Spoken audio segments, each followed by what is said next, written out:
Vous avez Anti, qui est membre du collectif Le Nuage était sous nos pieds, qui est un collectif marseillais qui lutte contre l'implantation de data centers dans la métropole de Marseille, et puis qui essaie aussi de fédérer aujourd'hui l'ensemble des luttes qui peuvent exister en France contre les data centers. Il aura l'occasion de présenter à la fois le collectif et tout ce qu'ils font. Merci à Cyrielle Châtelain, qui est députée de l'Isère et qui est présidente du groupe écologiste et social à l'Assemblée nationale, voilà, qui est donc un groupe de l'Assemblée nationale et qui est en ce moment sur un travail, les rapporteurs d'une commission d'enquête qui porte sur la souveraineté numérique. Voilà. Et donc c'est à ce titre-là qu'elle vient et qu'elle aura l'occasion aussi de raconter un peu tout ce qu'elle fait à l'Assemblée nationale. Alors, sans plus attendre, je vais d'abord commencer par vous dire, j'imagine qu'un certain nombre d'entre vous a lu un peu la presse, ou écouté un peu la radio, ou regardé peut-être la télévision, mais donc il y a de plus en plus d'informations qui sont distillées, un peu au compte-gouttes quand même, il faut le dire, sur le projet de Google d'implantation d'un méga data center XXL, sur une parcelle de 195 hectares qui aujourd'hui appartient à l'agglomération de Châteauroux et qui, certainement d'ici un mois, sera vendu à la filiale française de Google qui s'appelle Tricolor Computing, je crois.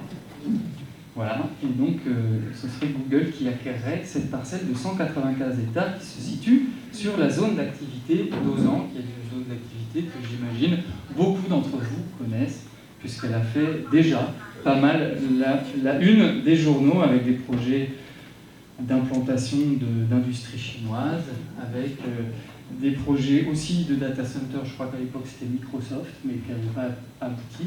Il se trouve quand même que là, c'est plus sérieux. Quand même, c'est pas simplement une idée lancée en l'air, un projet, c'est un projet qui est réel, qui a commencé à être travaillé. On sait que Google a déjà rencontré à plusieurs reprises les différentes collectivités qui sont notamment en charge du développement économique.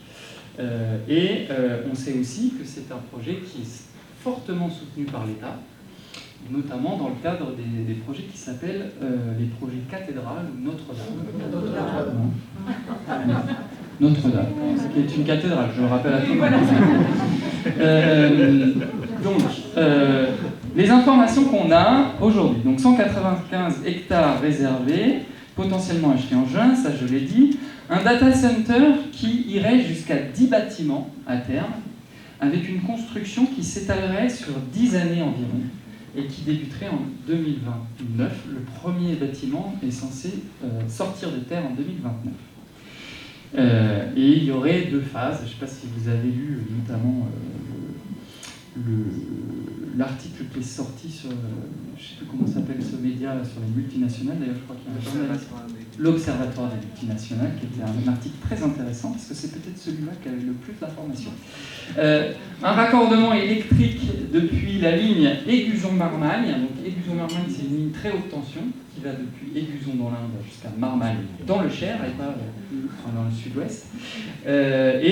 Donc, parce que la ligne Aiguzon-Marmagne sera doublée. Ça, c'est un projet qui est déjà plus ancien que celui du Google Data Center, puisqu'il devait être doublé, notamment dans le cadre de l'électrification des usages, puisque vous savez que dans les stratégies nationales d'énergie, il était question de faire basculer beaucoup d'usages qui aujourd'hui font l'objet d'énergie fossile vers des énergies électriques, typiquement la mobilité, mais pas que. Et donc finalement, cette ligne qui sera doublée va beaucoup servir pour le data center. On a vu aussi dans les articles de presse, et ça c'est Gilles Labrousse qui l'a dit, une récupération de la chaleur fatale annoncée avec la construction d'un réseau de chaleur pour chauffer la ville de Dior et la zone d'activité d'Ozan. Voilà, avec tout ce qui pose quand même comme question, puisque chauffer la ville de Dior, ça ne couvre même pas tous les besoins, a priori, pas toute la chaleur produite, et avec la question de ça c'est l'hiver, mais quid de l'été. On ne chauffe pas les bâtiments en été. On pourra en reparler. Un refroidissement du data center, parce que peut-être que vous ne le savez pas, mais un data center, ça produit de la chaleur. Plutôt une chaleur de basse intensité d'ailleurs. C'est-à-dire que ce n'est pas des niveaux de chaleur, c'est pas 3000 degrés pour aller fondre du verre pour Pyrex, hein, c'est pas ça. C'est plutôt une chaleur qui est dite de basse intensité, donc plutôt adaptée d'ailleurs pour chauffer des bâtiments. Donc un refroidissement qui est annoncé par Geocooling pour limiter la consommation d'eau. Une concertation préalable avec des garants de la Commission nationale du débat public qui commencerait à la rentrée en septembre et qui s'étalerait sur normalement 6 semaines. Et dont on ne connaît pas encore les modalités précises ni le périmètre de concertation. Est-ce que ce sera une concertation qui va s'adresser à l'ensemble du département? Est-ce que ce sera une concertation qui va s'adresser à l'agglomération de Châteauroux? Est-ce que dans cette concertation, on va aussi parler, on en reparlera peut-être, du site miroir qui se trouvera au Pêchereau, certainement, même si ce site-là est moins avancé, mais qui semble lié, en tout cas, à ce projet. Voilà. Google affirme que le projet vise à répondre aux besoins croissants des données et au développement de l'intelligence artificielle et qu'il contribue à la souveraineté numérique de la France. On en reparlera toujours. Voilà. Selon les déclarations presse d'un garant de la CNDP, donc toujours je cite le même article, il semble que l'agglomération de Châteauroux et son président Gilles Rousse veulent avancer très vite et qu'il y a un, je cite, sentiment d'urgence sur ce projet. Dixit, un des garants de la CNDP. Le projet présenté aujourd'hui ne sera pas celui de demain, selon Google, puisqu'ils misent sur le fait que les technologies avancent très vite et qu'ils ne savent pas encore précisément, ils ne peuvent pas dire si ce qu'ils prévoient aujourd'hui, ce sera effectivement ce qui se passera dans 10 ans. Voilà. Et donc, je l'ai dit tout à l'heure, un autre data center dit miroir est en projet aussi, mais beaucoup moins avancé sur la commune du Pêchereau. Voilà. Et donc, nous avons aussi entendu parler d'un projet de data center à Buzancais. Mais là, pour le coup, moi, je n'ai aucune information supplémentaire. Alors, maintenant, je vais aborder ce sur quoi on peut tabler, c'est-à-dire les hypothèses à partir des informations qu'on a, dont on dispose, sur la puissance énergétique nécessaire. On est allé regarder un peu les niveaux de consommation sur des data centers de même gabarit, et il n'y en a pas beaucoup, puisque ça sera quand même un des data centers les plus grands d'Europe. Mais on peut situer la puissance énergétique nécessaire aux alentours de 1,3 gigawatts. Alors ça équivaut grosso modo à la puissance d'un réacteur nucléaire d'aujourd'hui. Voilà. Vous prenez un réacteur nucléaire de 6 volts aujourd'hui, c'est 1,3, 1,4 gigawatts. Et ça correspond à une consommation annuelle de 1,5 TWh. Personne ne sait ce que c'est les terawattheures. C'est très beaucoup, très beaucoup. Et en fait, c'est énorme. Comment ?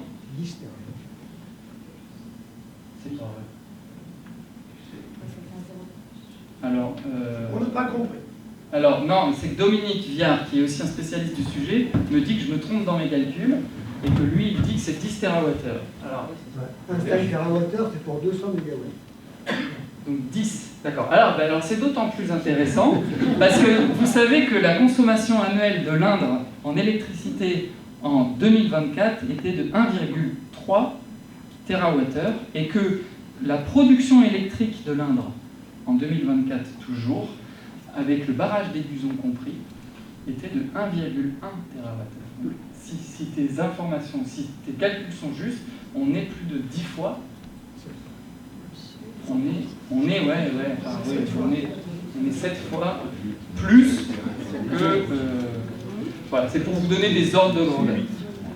On a aussi évoqué plusieurs fois, et dans la presse, les enjeux suivants qui seront détaillés aujourd'hui. Souveraineté numérique, quand c'est Google qui possédera les données et qui profitera des profits générés, qui vont se retrouver en Amérique. La crainte d'un effet îlot de chaleur aussi, il y a encore à préciser parce qu'on ne sait pas vraiment combien de degrés ça pourrait réchauffer l'air ambiant. Ça fait partie des questions qu'on se pose. Les émanations d'un PFAS, a priori, ou d'un puissant gaz à effet de serre à cause du liquide frigorifique qui circulerait pour refroidir le... Voilà. Ça, c'est des informations qu'on a via le projet qui est en Seine-et-Marne. Et puis, on sait aussi qu'il va y avoir des groupes électrogènes importants parce que pour qu'il y ait sans arrêt de la consommation électrique, si jamais il y a des ruptures d'approvisionnement, il faut pouvoir maintenir. Donc on aurait des groupes électrogènes qui, eux, a priori, fonctionneraient avec de l'énergie fossile et provoqueraient des nuisances aussi. Un ratio à l'emploi à l'hectare plutôt médiocre par rapport à d'autres modèles de développement économique. Voilà. Et donc tout ça, on va en parler ce soir, j'ai déjà été beaucoup trop long, excusez-moi. On va essayer, en fait, l'objectif de ce soir, c'est de faire le tour du projet. Parce qu'à chaque fois que les élus, on va dire Gilles Labrousse, mais il n'y a pas que lui, parce qu'en vrai, il y a aussi Marc Fleuret, et il n'y a pas que eux, parce qu'en vrai, il y a eu beaucoup Thibault Langsade avant, et on peut supposer que la nouvelle préfète en fasse aussi beaucoup la promotion. Quand ils mettent en avant ce truc, ils ne parlent que de l'emploi. Voilà, donc l'idée, c'est de se dire, il n'y a pas que l'emploi qui compte, et si on allait regarder tous les aspects du projet. Voilà, donc moi je vais distribuer la parole. On va commencer par faire intervenir les trois personnes qui ont bien voulu nous rejoindre ce soir. Et on va commencer donc par Erwan. Erwan qui donc,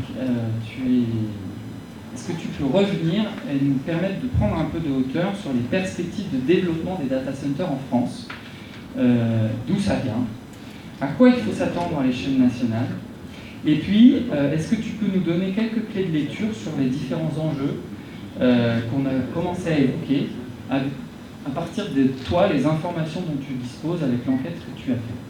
À toi. Je peux essayer en tout cas. Merci pour l'invitation.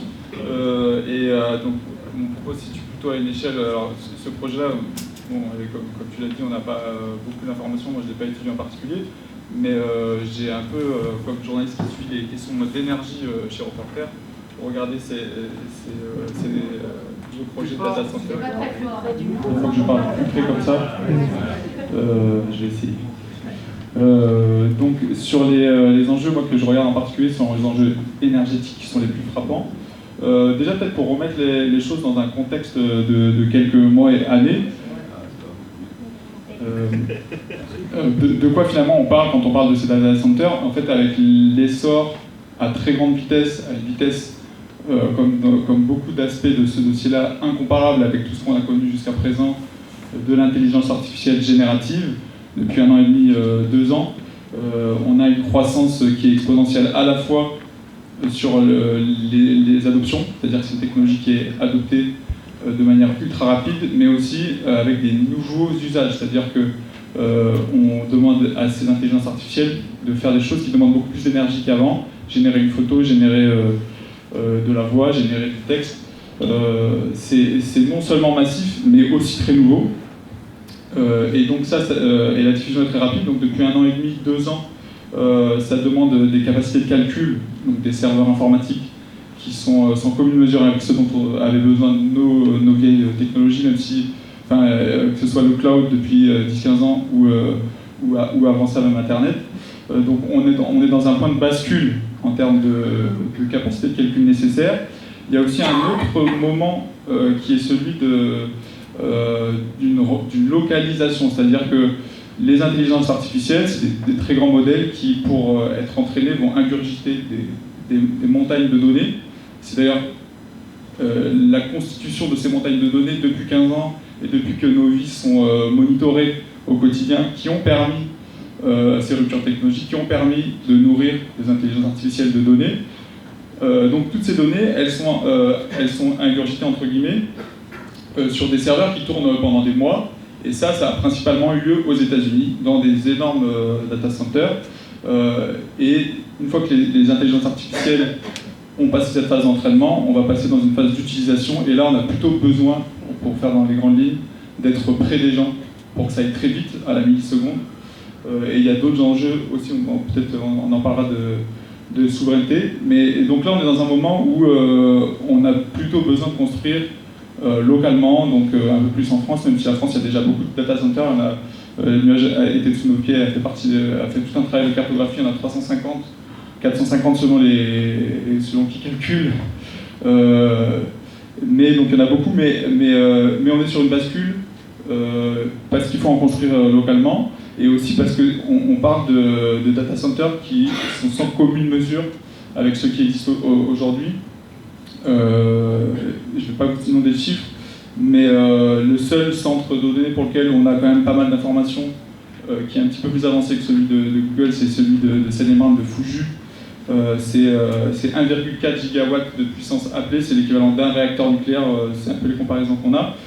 C'est quasiment la totalité de aujourd'hui les data centers en France. C'est les 2 tiers de la puissance nécessaire au fonctionnement des 350 data centers en France aujourd'hui.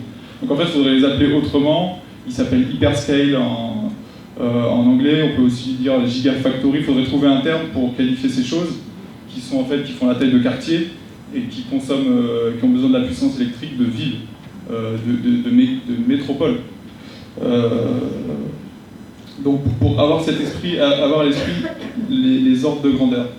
C'est aussi des équipements qui sont en termes de prix hors de prix. C'est une industrie qui ça coûte extrêmement cher. C'est un des éléments qui rentre en jeu, par exemple, quand on parle de récupération de charges fatales. Ça intéresse pas du tout d'un point de vue économique les industriels qui portent ces projets de récupérer quelques euros avec de l'eau tiède qu'il va falloir rehausser pour la revendre dans les réseaux de chaleur. On est dans des économies qui comptent à milliards. Et c'est aussi, ça compte dans plein d'aspects du sujet, mais il faut aussi avoir ça en tête. Les conséquences maintenant peut-être de ces hyperscales, de ces gigafactories. La première, elle est énergétique, c'est-à-dire qu'on est en train de basculer dans un nouveau régime énergétique avec ses consommations énormes. Et dans une trajectoire qui, si on se positionne du point de vue de la transition énergétique, de l'urgence climatique, est insoutenable. C'est-à-dire que les stratégies qu'on met en place, les plans bas carbone déjà, le plan de programmation de l'énergie, tout ça c'est des documents qui sont rendus obsolètes par ces nouveaux acteurs qui viennent appeler Et surtout si on trace une trajectoire, l'augmentation de la consommation d'électricité hypothèque très clairement la transition énergétique, c'est-à-dire comme ça a été dit tout à l'heure, il faut que notre transport, il faut que notre industrie, il faut que notre chauffage passe des énergies fossiles, du gaz et du pétrole vers de l'électricité. Ça c'est la priorité. La deuxième priorité c'est la sobriété, c'est-à-dire qu'il faut qu'on utilise moins d'énergie. Ça c'est les deux pieds sur lesquels il faut qu'on marche si on veut être à 1,5 degré, on n'ose même plus en parler, et pas 4, voire je sais pas combien. Donc ça, c'est un nouveau régime énergétique qui n'est pas soutenable de ce point de vue-là. C'est pas du tout des débats qui ont lieu dans les discussions. La question de la soutenabilité, elle se pose en termes purement matériels, de chronologie, mais jamais de transition énergétique. Et au regard des autres enjeux, les enjeux sont pensés en silo. Qu'est-ce que je veux dire d'autre? Alors, je pourrais distinguer, je ne sais pas si j'ai chose aidée, vous me faites signe, mais on pourra distinguer la France du reste du monde. Ce qui est très clair, c'est que dans le reste du monde, il y a encore toute une part d'électricité qui est fabriquée à partir d'énergie fossile. On fait tourner des centrales à charbon, des centrales à gaz, et qu'il y a un brutal coup d'arrêt de ce qu'on aurait pu qualifier de transition énergétique, même si elle n'avait pas encore réellement commencé. En tout cas, la fermeture de centrales à charbon est très fortement retardée. Il y a une étude qui parle de 70% des projets de fermeture qui ont été annulés aux États-Unis. Et on ouvre, parce qu'il faut de l'énergie très rapidement, on ouvre des centrales au gaz. Et alors ça, c'est évidemment dans des régimes énergétiques beaucoup plus carbonés qu'en France. Mais la France aussi, en réalité, fait partie de ce monde-là, puisque c'est GRDF qui en témoigne. Ils reçoivent des demandes de connexion au réseau de gaz alors qu'en France, on ne produit pas d'électricité à partir du gaz, mais ces data centers, au cas où, demandent à GRDF d'être accordés, soit temporairement en attendant de recevoir le câble qui va leur amener leur watt d'électricité, soit dans un stade de temps, ou juste au cas où, quoi. Mais en tout cas, c'est des demandes qui sont très sérieuses et qui ont été déposées. GRDF n'a pas le droit de refuser. GRDF doit fournir du gaz à qui le demande. Après, il y a le débat français. En France, on a beaucoup d'électricité en ce moment. C'est de l'électricité qui est très majoritairement décarbonée parce qu'elle vient du nucléaire. Ce n'est pas une énergie renouvelable, on a besoin d'uranium, mais elle n'émet pas de carbone dans l'atmosphère. Et donc, il y a cette énergie qui est surabondante. On a exporté l'équivalent de la consommation de la Belgique l'année dernière. Et donc, c'est super. Il faut qu'on fasse venir. La France fait tout pour devenir un Eldorado, justement, des data centers, parce qu'il y a cette énergie qui est disponible et il y a ce besoin qui est là. Et donc, ça va matcher. Deux choses à avoir en tête, c'est que, premièrement, cette énergie, on en a besoin, comme je disais tout à l'heure, pour faire rouler nos voitures, faire fonctionner notre industrie et chauffer nos maisons. Et que si elle est disponible, c'est en fait pas du tout une bonne nouvelle, c'est qu'on a pris du retard sur la trajectoire de transition énergétique et que l'électrification des usages, dont on parle beaucoup là depuis que le pétrole est très cher, a pris énormément de retard, notamment par des décisions politiques. On a déshabillé toutes les primes à la conversion dans la voiture, etc. C'est un vaste débat. Et la deuxième chose à avoir en tête, c'est qu'il y a 2 ans de ça, on était dans une crise de pénurie en électricité parce que le parc nucléaire était à l'arrêt et que ça c'était il y a très peu de temps. Donc dans un horizon même de quelques années, on ne sait pas si cette surabondance d'électricité va perdurer. Ce qui est certain, c'est qu'il y a une sorte de confiscation si on accorde comme ça sur un plateau d'argent cette électricité. Voilà, après j'ai pas mal de chiffres, je ne vais pas vous inonder, mais sur la trajectoire, on parle de... Enfin, ça dépend des... Alors, tout ça est encore très virtuel, déjà parce qu'on a très peu d'informations, les projets ils avancent de manière confidentielle, il est trop tôt jusqu'à ce qu'il soit trop tard, et ils demandent des capacités électriques qui sont monstrueuses, dont ils n'ont pas forcément besoin tout de suite, qui vont monter progressivement. Mais en gros, une estimation qui vient du secteur, ce serait qu'en 2035, donc dans 10 ans, c'est 4 à 4,5 gigawatts de puissance, c'est-à-dire que toute une partie du programme EPR, une moitié à la louche du programme EPR qui coûte 100 milliards à la France, va être confisquée par cette industrie, dont encore une fois on ne questionne pas du tout les usages, c'est-à-dire faut-il converser quotidiennement avec des intelligences artificielles génératives, faut-il pouvoir générer des dessins, des vidéos de 6 secondes, etc. Alors peut-être que je vais avancer un peu plus sur ce que je voulais dire après. Risque de fuite en avant encore une fois dans le nucléaire. Ça on le voit très clairement aux États-Unis, des réinvestissements, alors que la France était le dernier des Mohicans sur le nucléaire, le dernier pays à développer le nucléaire. En réalité ça ressurgit aux États-Unis. La tech, l'industrie de la tech, Facebook, Bill Gates et Facebook, ils investissent soit pour capter l'énergie nucléaire, soit directement pour investir dans le nucléaire pour créer de l'énergie. Conséquence sur les finances publiques, puisqu'on peut mettre un peu dans l'addition quand même les 100 milliards du plan EPR, plus quand même le RTE, le gestionnaire du réseau d'électricité, qui doit mettre son réseau à l'échelle. Alors c'est pas que les data centers, mais la pression des data centers joue pour beaucoup, et là c'est 100 milliards supplémentaires. Donc, tout cet argent public va-t-il bénéficier directement à cette industrie de la tech? Enjeu sur la qualité de l'air, ça a été rapidement évoqué, c'est qu'en fait ces data centers, même s'ils fonctionnent à l'électricité, ils ont besoin qu'il n'y ait pas de rupture. En cas de souci sur l'approvisionnement, il faut que ça continue, sinon la donnée est perdue. Et donc ils ont des centaines de groupes électrogènes avec des cuves monstrueuses de fuel qui permettent de faire fonctionner ces groupes électrogènes. Alors déjà, premièrement, des coupures, ça arrive. Il y a déjà eu pendant 72 heures en région parisienne une coupure d'un petit data center qui a dû tourner au groupe électrogène et donc racheter dans l'atmosphère des gaz. Et deuxièmement, ils sont testés ces groupes électrogènes chaque mois ou chaque année pendant plusieurs heures, ce qui émet des particules. Il y a un risque en plus industriel.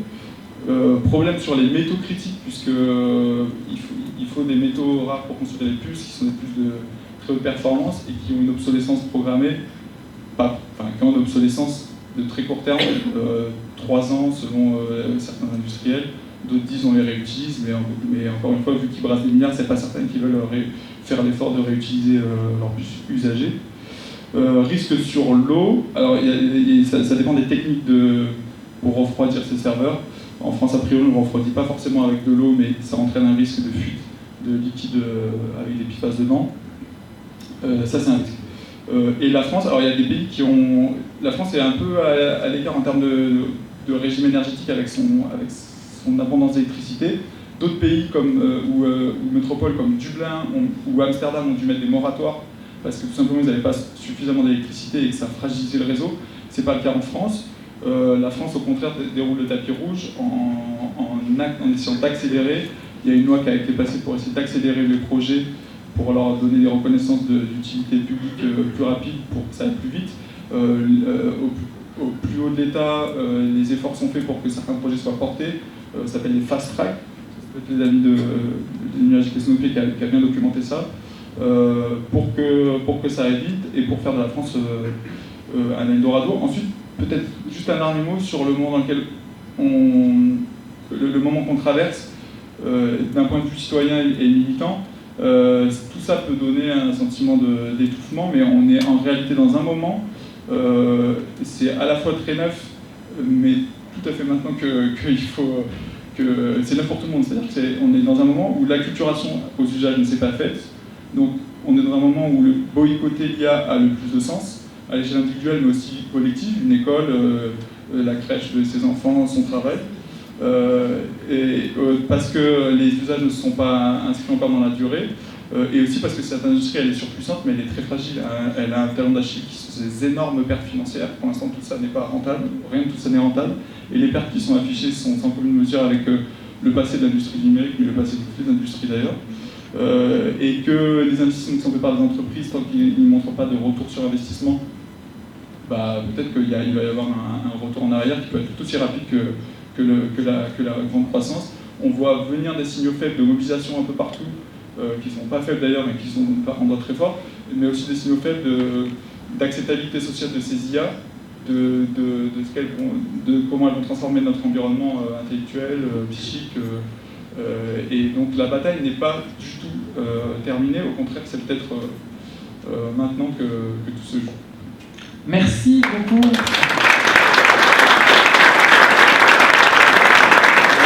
Maintenant on va plutôt laisser la parole donc à Anti. Toi tu viens de Marseille, je l'ai dit tout à l'heure, tu es membre du collectif Le Nuage était sous nos pieds, j'adore ce nom, je te l'ai dit tout à l'heure. Pourquoi ce collectif existe? Qu'est-ce qui a fait qu'il a émergé? Et puis, qui rassemble-t-il? Et surtout, qu'est-ce que vous défendez comme point de vue et comme analyse sur les data centers? Merci beaucoup pour ces questions, merci beaucoup pour l'invitation. C'est un grand plaisir d'être là. Il y avait déjà quelques membres des collectifs de Châteauroux que j'ai pu croiser à diverses occasions.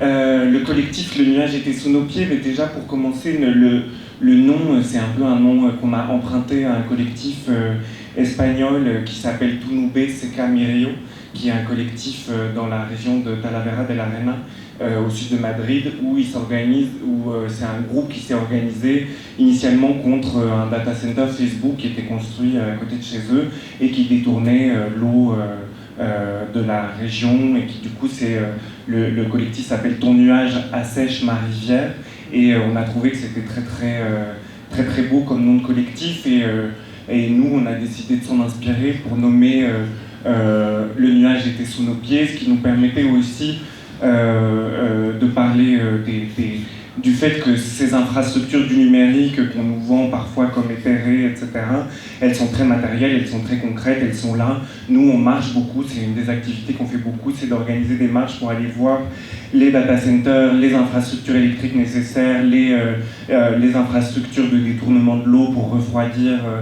les data centers, parce que chez nous, ils utilisent un petit peu d'eau, même s'ils utilisent aussi les fameux fluides frigorigènes qui produisent des PFAS. et des gaz à effet de serre importants. Et du coup, c'était parler de ce truc, d'aller marcher sur ce nuage, d'aller le voir, d'aller le toucher. Et c'était aussi dans cette idée que c'est parfois le monde du numérique, le monde de l'IA, les GAFAM, les Big Tech, c'est quelque chose qui nous paraît très loin et un peu difficile à attraper.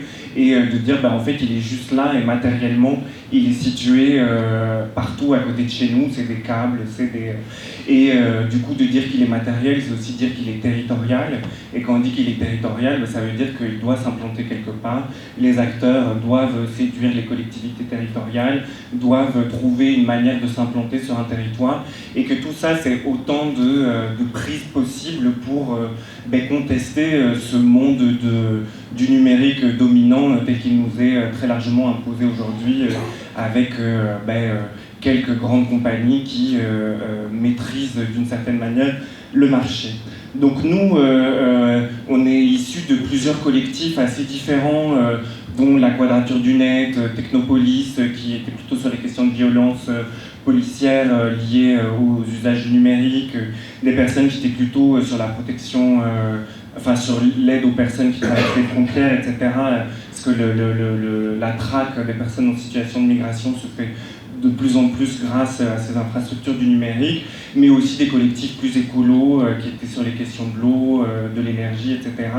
Et tout de suite, nous, c'était l'intérêt, c'était de se dire, on ne savait pas qu'il y avait des data centers à Marseille, et en fait, il y en avait déjà 4 qui avaient été construits.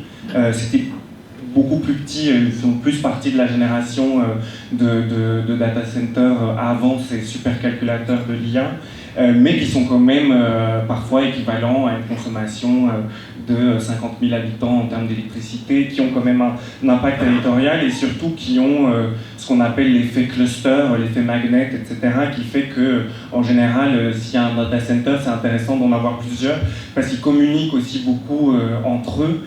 Et que du coup, il y avait une espèce d'emballement sur la ville de Marseille et sa région pour développer massivement du data center. Et en fait, nous, c'est un peu comme ça qu'on s'est lancé, c'était pour répondre à cet enjeu-là. Qu'est-ce qui se passe, qu'est-ce que ça veut dire, pourquoi Marseille, et très, très simplement, en fait, c'était juste essayer de comprendre ce qui se passe. Et on a commencé à enquêter, on a rencontré des comités d'intérêt de quartier qui s'étaient rendus compte que l'électrification des navires à quai, je ne sais pas si vous voyez Marseille, toute la façade nord est très soumise aux pollutions des bateaux de croisière, etc. Ils demandent depuis des années d'électrifier les bateaux quand ils sont à quai. Ils se sont rendus compte que cette électrification avait été retardée parce que le réseau électrique avait été saturé par les data centers, ce qui visibilise aussi un peu des sentiments d'injustice de qui a un accès prioritaire à l'électricité, quels usages, pourquoi, etc.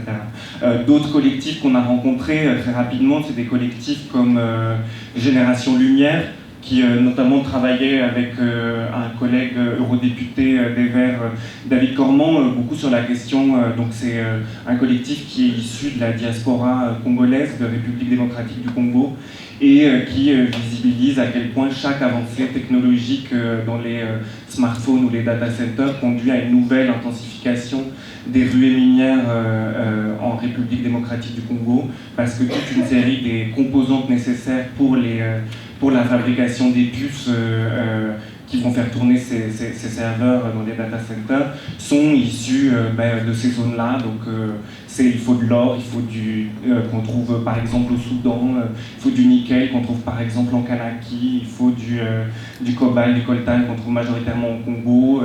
Il y a beaucoup de lithium qui vient de l'Amérique du Sud, et on voit que c'est très ancré aussi dans tout cet extractivisme mondialisé. C'est ce qui permet en fait à ces acteurs d'exister. Et donc nous, ça a été très vite de se dire comment est-ce qu'on se rassemble, comment est-ce qu'on essaye d'enquêter sur à la fois les impacts territoriaux et à la fois comment ça s'articule à ces chaînes mondialisées. Et donc c'est un peu ce qu'on a fait. Et plus spécifiquement, chez nous, c'est pas Google, c'est un acteur spécifique du monde du data center qui s'appelle Digital Realty, donc qui est une espèce de promoteur d'immobilier digital, c'est la traduction un peu littérale, et qui du coup c'est un des leaders mondiaux avec Equinix de ces data centers-là, qui sont des data centers de colocation. Donc ils sont en fait, ils produisent en fait l'infrastructure et en produisant cette infrastructure, ils vont soit louer des serveurs pour des particuliers, enfin, ou des petites entreprises, etc., soit carrément louer des baies vides où les opérateurs vont venir installer leurs serveurs. Leurs clients principaux, c'est Google, Amazon, Microsoft, qui sont les grands cloud providers, enfin, qui sont ceux qui fournissent les services cloud majoritairement.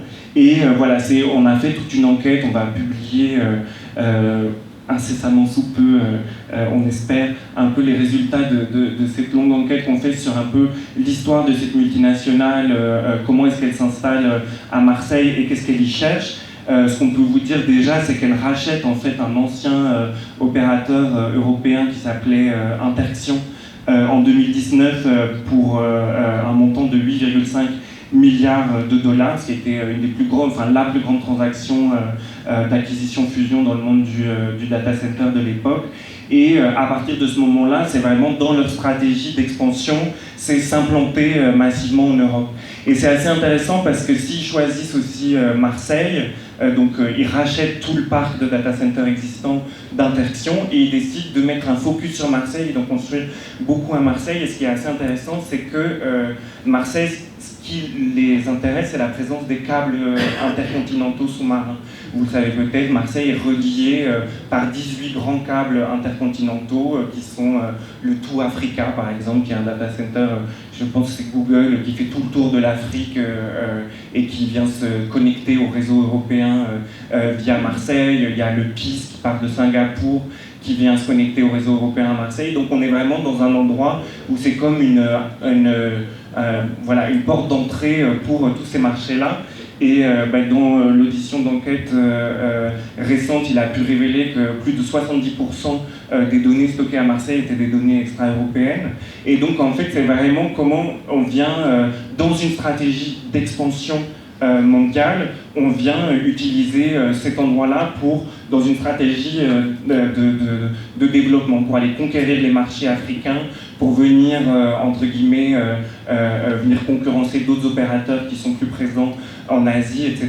Et donc il y a vraiment une espèce de stratégie assez importante à ce niveau-là. Et d'ailleurs, le terme qui est utilisé par Fabrice Cocchio, le PDG de Digital Realty, c'est comptoir numérique. Et donc, quand on connaît l'histoire coloniale de Marseille, utiliser ce terme-là, c'est pas anodin. Et voilà, du coup, ça c'est un peu quelques trucs qu'on peut dire. Donc, on a réalisé pas mal d'enquêtes, on a un site internet qui est très léger et sur des serveurs de camarades, etc. On essaye. Et du coup, on a toutes ces choses-là, on les a beaucoup plus développées et précisées. Et ce que je voudrais peut-être dire, je sais pas, c'est que ce qu'on a essayé de faire à partir de tout ça aussi, c'est donc nous, quand on a commencé, en fait, les data centers, c'était un non-sujet, on n'en parlait pas, et on avait organisé une première conférence de presse contre un projet près de chez nous, etc.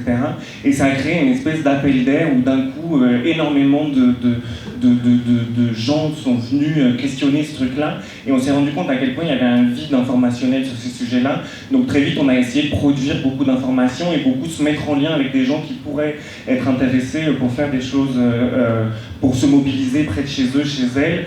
Et une des choses qu'on a réalisées, c'est la cartographie dont tu parlais, qui est une cartographie des data centers existants, mais ça, c'est pas la partie qui nous intéressait le plus, mais c'est la cartographie de tous les projets de data centers qu'on a fait circuler via Reporter, via différents réseaux, pour susciter en fait des envies de mobilisation, de se saisir de ces sujets-là.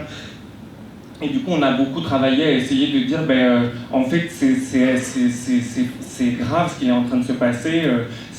Toutes ces infrastructures viennent s'accaparer les ressources en foncier, en électricité, viennent intensifier toute cette histoire coloniale de l'extractivisme, etc. Et du coup, il faut qu'on arrive à créer un mouvement. Donc on a beaucoup mis en place des outils pour faire ça. On a organisé différentes rencontres un peu nationales avec plein de collectifs, voire internationales, si on compte la Belgique comme comme un pays étranger, je viens de Belgique. Mais du coup voilà, c'est un peu ça qu'on a fait, mais aussi d'essayer de venir trouver d'autres endroits où en fait cette lutte-là elle vient s'articuler à d'autres questions. Et notamment une des choses qui nous paraît assez importante, et je pense que les quelques passes d'armes médiatiques récentes l'ont rappelé, c'est qu'un des moteurs très très importants du développement de ces infrastructures du numérique et de l'intelligence artificielle, c'est les ministères de la Défense, c'est les armées, c'est les guerres contemporaines, dont Gaza a été un laboratoire assez important de tout plein de nouvelles technologies, de ciblage basé sur cette capacité à collecter des très grandes bases de données pour fabriquer du ciblage très précis. Quand il y a eu l'invasion israélo-états-unienne sur l'Iran, le projet Smart Maven System, là, qui est un projet avec Claude, donc anthropique, ils ont pu générer plus de 900 cibles et 900 plans d'attaque en 12 heures, avec un taux de précision de 60%. Vous vous rappelez peut-être de l'école de jeunes filles iraniennes, c'est une erreur liée à l'usage de l'intelligence artificielle dans le secteur militaire. Et je pense que c'est très très important d'articuler l'enjeu militaire à l'enjeu des infrastructures du numérique, parce que quand on regarde les flux financiers, ils sont extrêmement présents. Et là, si vous avez vu le pape, qui n'est peut-être pas le nôtre, mais en tout cas le pape qui disait qu'il fallait désarmer l'IA, Arthur Mensch, le PDG de Mistral, a répondu « Nous ne pouvons pas nous permettre de désarmer l'IA, nous sommes obligés d'y aller parce que les autres y vont ». Et en fait, si on se rappelle l'histoire du charbon, si on se rappelle l'histoire du pétrole, les moments de guerre et d'intensification des conflits ont toujours été un moment pour imposer ces projets extractivistes, écocitaires, etc., etc. Et du coup, c'est assez intéressant de voir que sur l'IA, il y a quelque chose qui se rejoue sur l'effet d'entraînement que ça peut produire, qui vient aussi très largement des armées, et aussi, mais je ne vais pas rentrer là-dedans, mais tous les enjeux autour de ICE et tout ça utilisent aussi énormément toutes ces technologies-là. Et donc on voit que vraiment le complexe, je ne sais pas comment il faut l'appeler, techno-sécuritaire, militaire, est vraiment un des endroits extrêmement importants dans le développement de ces infrastructures. Et certains économistes vont même jusqu'à dire que c'est ce qui permet à cette bulle spéculative d'exister, c'est qu'il y a le coussin financier potentiel des armées et des États qui en ont besoin pour leurs fonctions régaliennes de plus en plus. Voilà, c'est là-dessus que je voulais terminer. Merci beaucoup. Tu es rapporteur d'une commission d'enquête sur la souveraineté numérique. Est-ce que tu peux nous raconter un peu la genèse de ce travail, comment le débat sur le développement des data centers aujourd'hui il est posé à l'Assemblée nationale? Est-ce qu'il l'est? Par quelle voie? C'est quoi les arguments sur la table, etc. Qu'est-ce qu'en disent les écologistes, ton groupe, qui est écologiste et social, dans lequel il n'y a pas que des membres du parti écologiste, je le rappelle au passage. Voilà, et donc quel est l'objectif du travail que tu mènes? Donc moi je suis Cyril Châtelain, effectivement depuis maintenant février. Je travaille en tant que rapporteur d'une commission d'enquête, donc c'est-à-dire que là effectivement je ne suis pas dans mon rôle de législateur, mais j'ai l'autre casquette du député, c'est le contrôle de l'action gouvernementale. Et notamment dans le contrôle de cette action, c'est d'essayer d'évaluer aujourd'hui la dépendance aux outils américains au niveau de l'État, et d'aller regarder notamment, d'aller regarder la conséquence de ce qu'on a appelé le sommet de l'IA lancé par Emmanuel Macron au titre de la souveraineté. Parce qu'effectivement, depuis le sommet de l'IA d'Emmanuel Macron, on voit un peu partout éclore ces projets de data center avec des tailles plus ou moins énormes. Et la question, le gros argument, que ce soit pour le sommet de l'IA, que ce soit dans l'hémicycle où effectivement on a eu un vote sur lequel on s'est opposé finalement de simplifier toutes les règles environnementales pour développer des data centers, le seul argument c'est la question de la souveraineté.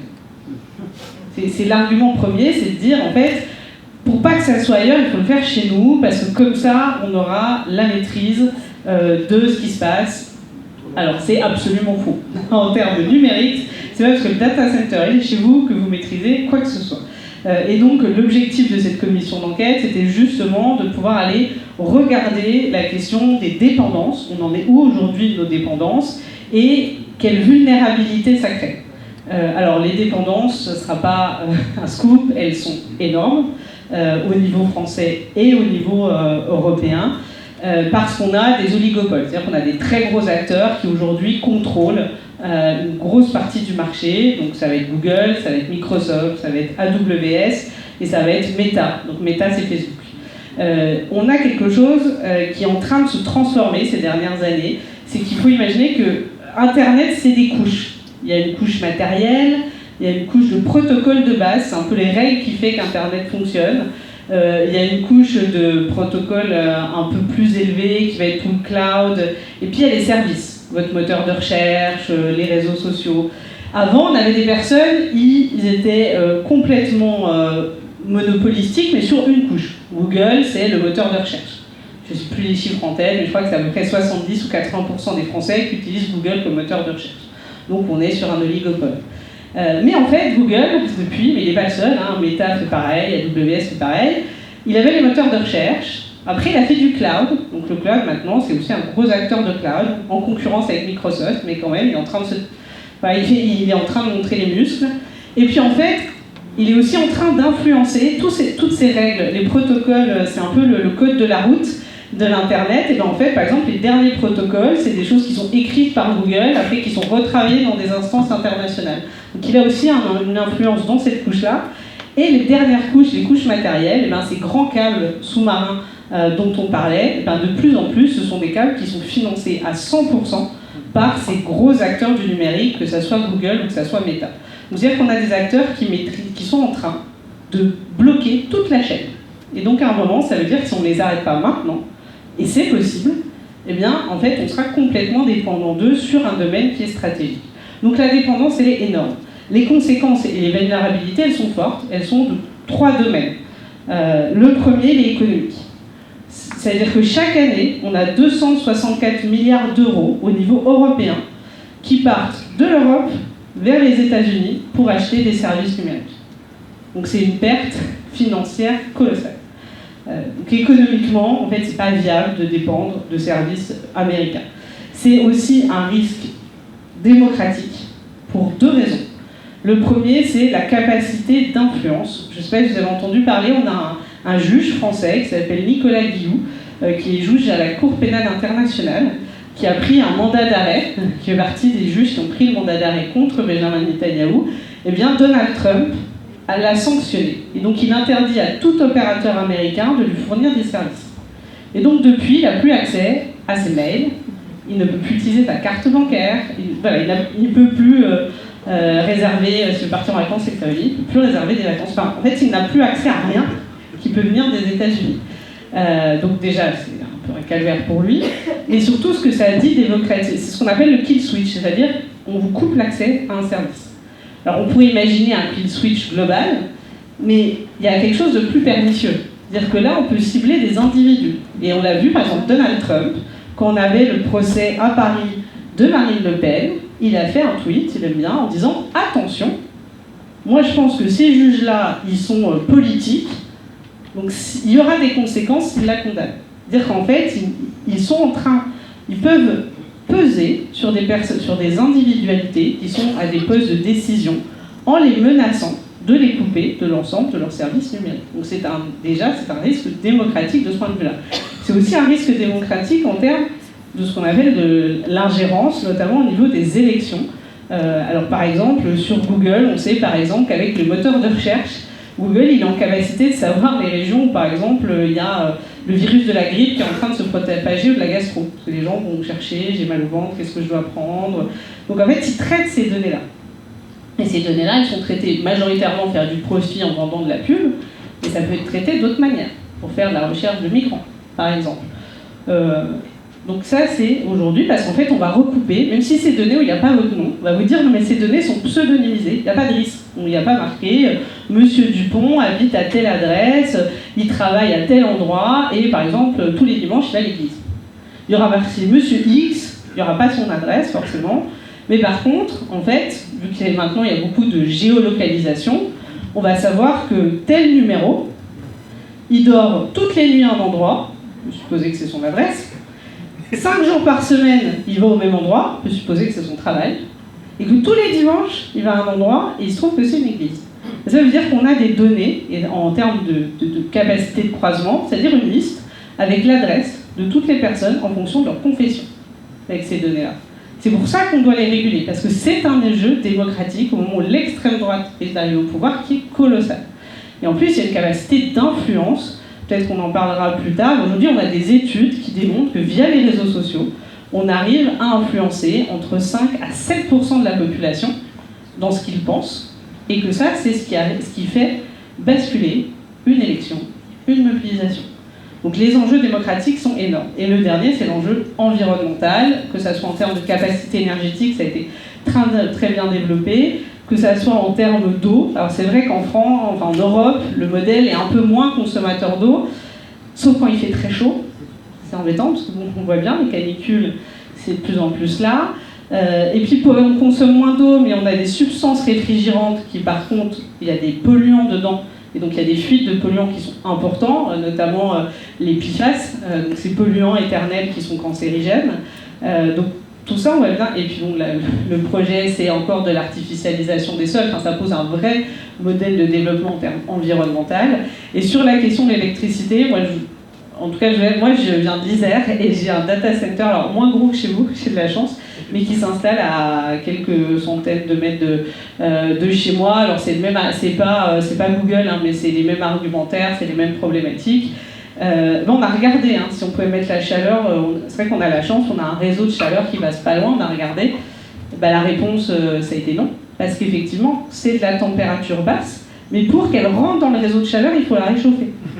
Et ce qu'on dit la collectivité, c'est que ça n'avait aucun sens de capter une chaleur qu'il va falloir réchauffer pour qu'elle ait la température adaptée pour aller dans le réseau de chaleur. Donc ça, c'est une promesse, ça a été aussi fait en Ile-de-France, il me semble, sur un data center près de Saint-Denis. C'était la grande promesse, le data center est là, le réseau de chauffage urbain n'est toujours pas là. Parce que en fait, c'est quand même des promesses qu'on voit arriver de manière récurrente. Généralement, c'est pas le cas. Donc ça, c'est effectivement j'ai déjà beaucoup parlé, je vais essayer d'être plus court sur les questions. Est-ce qu'on a besoin de data center ? Pour moi, la réponse est oui. On a besoin de data center. Je dis, il y a 264 milliards d'euros qui partent tous les ans aux États-Unis. Mais on a besoin de data center 1.0, c'est-à-dire de petits data centers sur des tailles. Voilà, par exemple, un data center français développé par OVH qui se situe à Strasbourg, dans un ancien port industriel. La puissance installée, c'est 15 MW. Donc moi, je ne suis pas très bonne en maths, mais entre 15 MW et les 1200 MW, bon ben voilà, ça n'a absolument rien à voir. Et ce data center à 15 MW, aujourd'hui, il n'est même pas plein. Et ils font de l'IA, et ils font pas que ça. Parce qu'en fait, à un moment, il faut arrêter d'utiliser... C'est un peu... les data centers, on met que des puces GPU pour faire de l'IA, c'est un peu comme si vous aviez toujours une voiture de course pour aller acheter votre pain. Enfin, ça n'a aucun sens. C'est-à-dire que toutes les recherches ne nécessitent pas d'utiliser des puces aussi consommatrices d'énergie. Donc en fait, ils ont différents serveurs pour différents types de demandes. Donc en fait, on a besoin de data centers localisés pour relocaliser la gestion des données en France. C'est la première chose. Mais de manière, voilà, des petits projets localisés qui permettent en fait de reprendre la main sur nos données. Pas ces grands projets complètement fous et sur lesquels on est sur un emballement. Je voudrais revenir sur le point qui a été évoqué. Le modèle économique aujourd'hui n'est pas du tout stabilisé. Donc en plus, il y a plein de projets partout, avec beaucoup de promesses. On ne sait pas s'ils arriveront à tous se développer. On ne sait pas quel sera le modèle économique à la fin. Quelles seront les utilisations ? En fait, il y a l'IA, il y a une utilisation qui peut être pertinente. Par contre, il y a une utilisation qui est complètement déconnante. Enfin, moi, je suis désolée. Non, mais c'est pour faire des gifs de Trump. Alors, je sais plus, il a été quand en taureau, en lion. Enfin, en fait, ça sert à rien. Puis ça, c'est le truc marrant, inutile. On peut parler d'utilisation de Grok ou l'IA utilisée pour faire des nudes, pour faire des images pédopornographiques. Enfin, en fait, ça devrait être interdit, rien que d'un point de vue moral. Donc en fait, dans le développement de l'IA, il y a un débat à avoir sur qu'est-ce qui est permis et qu'est-ce qui n'est pas permis. En fait, c'est pas open bar. Donc de toute façon, il va y avoir une question à un moment de limiter ce développement de l'intelligence artificielle. Et aujourd'hui, effectivement, économiquement, c'est pas stabilisé. Un chiffre qui tourne, alors je peux pas vous garantir qu'il est 100% consolidé, mais c'est qu'aujourd'hui, les grands opérateurs de l'IA, ils dépensent 3 $ pour faire 1 $ de chiffre d'affaires. Donc à un moment, ça marche pas. Hein. Si vous dépensez 2 $ de plus que ce que vous récupérez, ça va pas tenir longtemps. Donc ce qu'ils espèrent, c'est en fait verrouiller le marché. C'est-à-dire, là, tout le récit qu'on a, l'IA c'est indispensable, vous en avez besoin dans vos entreprises, il faut absolument l'utiliser. Il est utilisé pour se créer un marché. Parce qu'en fait, ils ont besoin d'un marché pour rentabiliser leurs outils. Et c'est même pas sûr qu'en faisant le marché, ils arrivent complètement à le rentabiliser. On a des entreprises aujourd'hui qui s'aperçoivent que le budget qu'elles avaient prévu pour l'année qui vient, elles le crament en 3 mois. Parce qu'en fait, l'IA, en fait, on paye, on pose une question, on paye, la réponse, on paye, on veut remodifier, je fais un texte, j'envoie une première version, je paye le texte, l'IA me le renvoie, je paye, je lui dis tu veux changer tel mot, il me renvoie tout le texte, j'en repaye, et donc en fait c'est extrêmement cher. Donc il y a vraiment un modèle économique qui n'est pas stabilisé aujourd'hui, dont on ne sait pas sur quoi il va déboucher, mais ce qui est sûr c'est qu'à la fin c'est nous qui allons payer. Soit par de la pub, soit en nous rendant dépendants d'un usage qui deviendra payant par la suite, notamment pour les entreprises. Donc c'est un modèle dont il faut faire très attention. Et donc je finirai sur un mot, j'ai entendu Google souveraineté, il faut être extrêmement clair. Le projet de Google ne peut pas être souverain. Parce que les données, alors même si vous disent qu'elles sont chiffrées, la clé de chiffrage, c'est eux qui l'ont, qui peuvent accéder aux données. Sauf si vous chiffrez vous-même vos données, que vous gardez votre clé de chiffrage et que vous mettez des données chiffrées sur votre cloud, sinon la donnée est chiffrée par Google. Donc ils ont la porte et la clé. Donc à un moment, ça ne protège pas vos données. Et donc ces données-là, tout l'argent, il va aux États-Unis, mais surtout ces données-là, les Google est soumis, et il l'a reconnu dans le cadre de la commission parlementaire, aux lois américaines. Et dans le cadre de ces lois, il y a le Cloud Act qui fait que le président américain peut demander à avoir accès à des données d'un opérateur américain. Et Microsoft a reconnu, dans le cadre de la commission d'enquête, que dans les 3 dernières années, ils avaient dû communiquer les données d'une entreprise française. Donc c'est extrêmement clair. Les données qui sont stockées chez des opérateurs américains peuvent être demandées par le gouvernement américain. Et si un juge, alors ils iront devant le juge, mais si le juge valide la demande, pardon, j'avais mis un minuteur pour pas être trop long. Si le juge valide la demande, effectivement, ils ne peuvent pas s'y opposer. Donc Google ne peut pas être souverain en aucune manière. Ce qu'ils sont en train de faire, c'est du verrouillage. C'est-à-dire que pourquoi est-ce qu'ils veulent ce terrain-là et cette puissance d'installation-là? C'est qu'aujourd'hui, il y a une course à qui va maîtriser le plus d'énergie. Parce qu'ils sont sur des modèles qui sont très consommateurs d'énergie. Et leur pari, c'est d'aller très vite, de maîtriser le maximum d'énergie pour pouvoir rester, justement, monopolistique dans leur domaine. Et donc ce qu'on est en train de faire avec ce type de projet, c'est de donner notre énergie à un acteur américain dont on ne contrôle rien.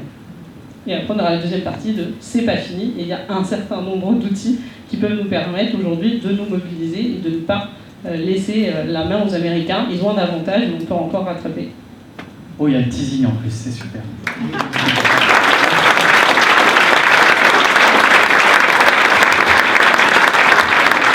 Merci.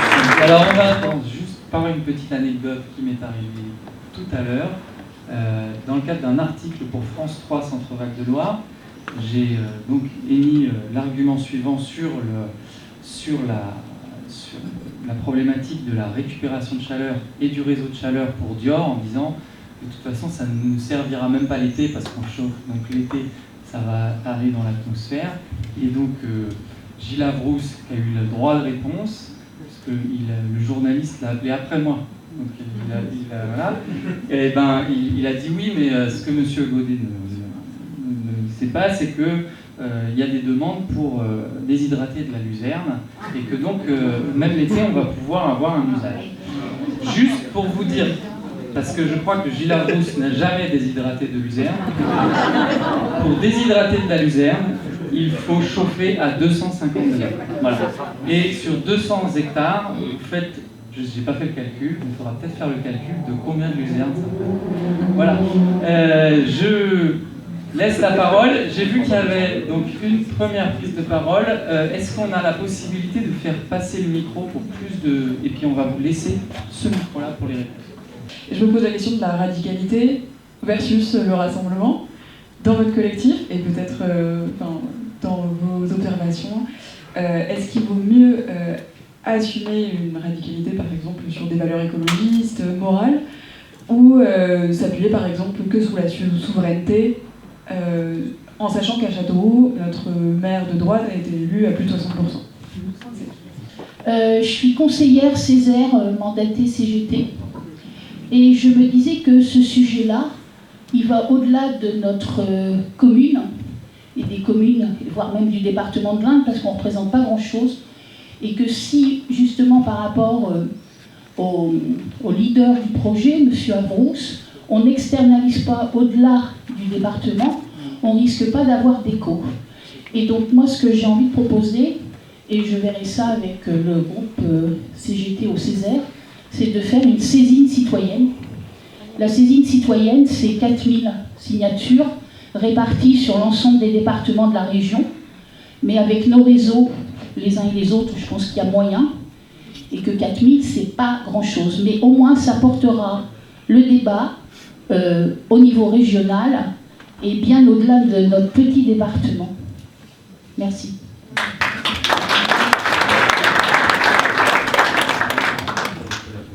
Si le data center n'est pas à Châteauroux, il est rare dans un département à côté ou dans la région à côté, voire dans un pays voisin. De toute façon, il va se faire le data center. Ça représente quand même entre 5, 6, 700 emplois, peut-être 800 emplois.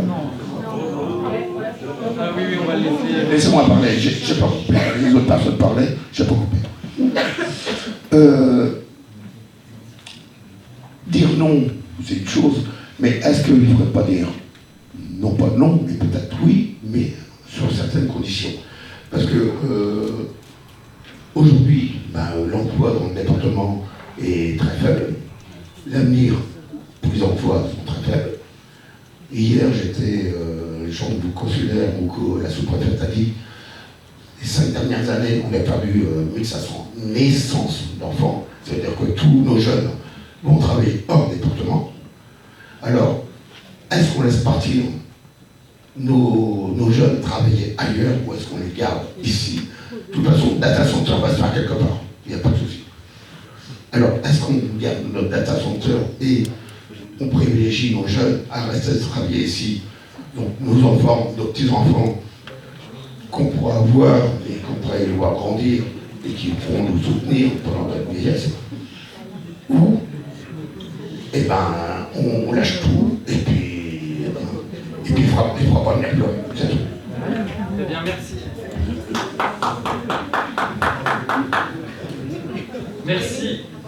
Oui. Merci d'être resté. Merci d'avoir posé. Et je pense qu'ils auront quand même des éléments de réponse. Je reviendrai simplement sur un aspect plus large, c'est-à-dire en général les data centers, pas simplement celui de Google ici. Vous en avez parlé un petit peu. Je crois qu'il y a une menace très nette, ce sont les données personnelles. Peut-être plus importante que la consommation électrique ou d'eau. Hein. Grosso modo, Big Brother n'est pas loin. Hein. Oui, non mais d'accord. Mais je dis bien en général, l'Inde ou ailleurs, hein, il faut se poser la question des data centers et de l'IA, bien sûr, puisque les deux vont ensemble. Hein. Un exemple très précis, les pharmacies de France, il y en a la moitié qui travaillent avec un logiciel fourni par le principal marchand de données personnelles médicales, ICQ. Hein, la moitié.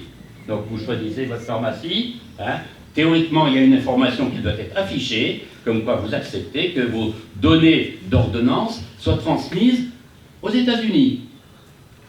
Il y a très peu qui l'affichent, et très peu encore qui le pratiquent. Hein. Mais dans beaucoup de domaines, enfin ça a été un petit peu évoqué, nous sommes surveillés, on va dire. Et c'est peut-être là la plus grande menace. Je récapitule, il y avait donc une question plutôt sur les modalités de mobilisation, radicalité, ou comment on va chercher une majorité, où on est plus. Voilà. Il y avait la question sur si c'est pas ici, ça sera ailleurs, et donc voilà.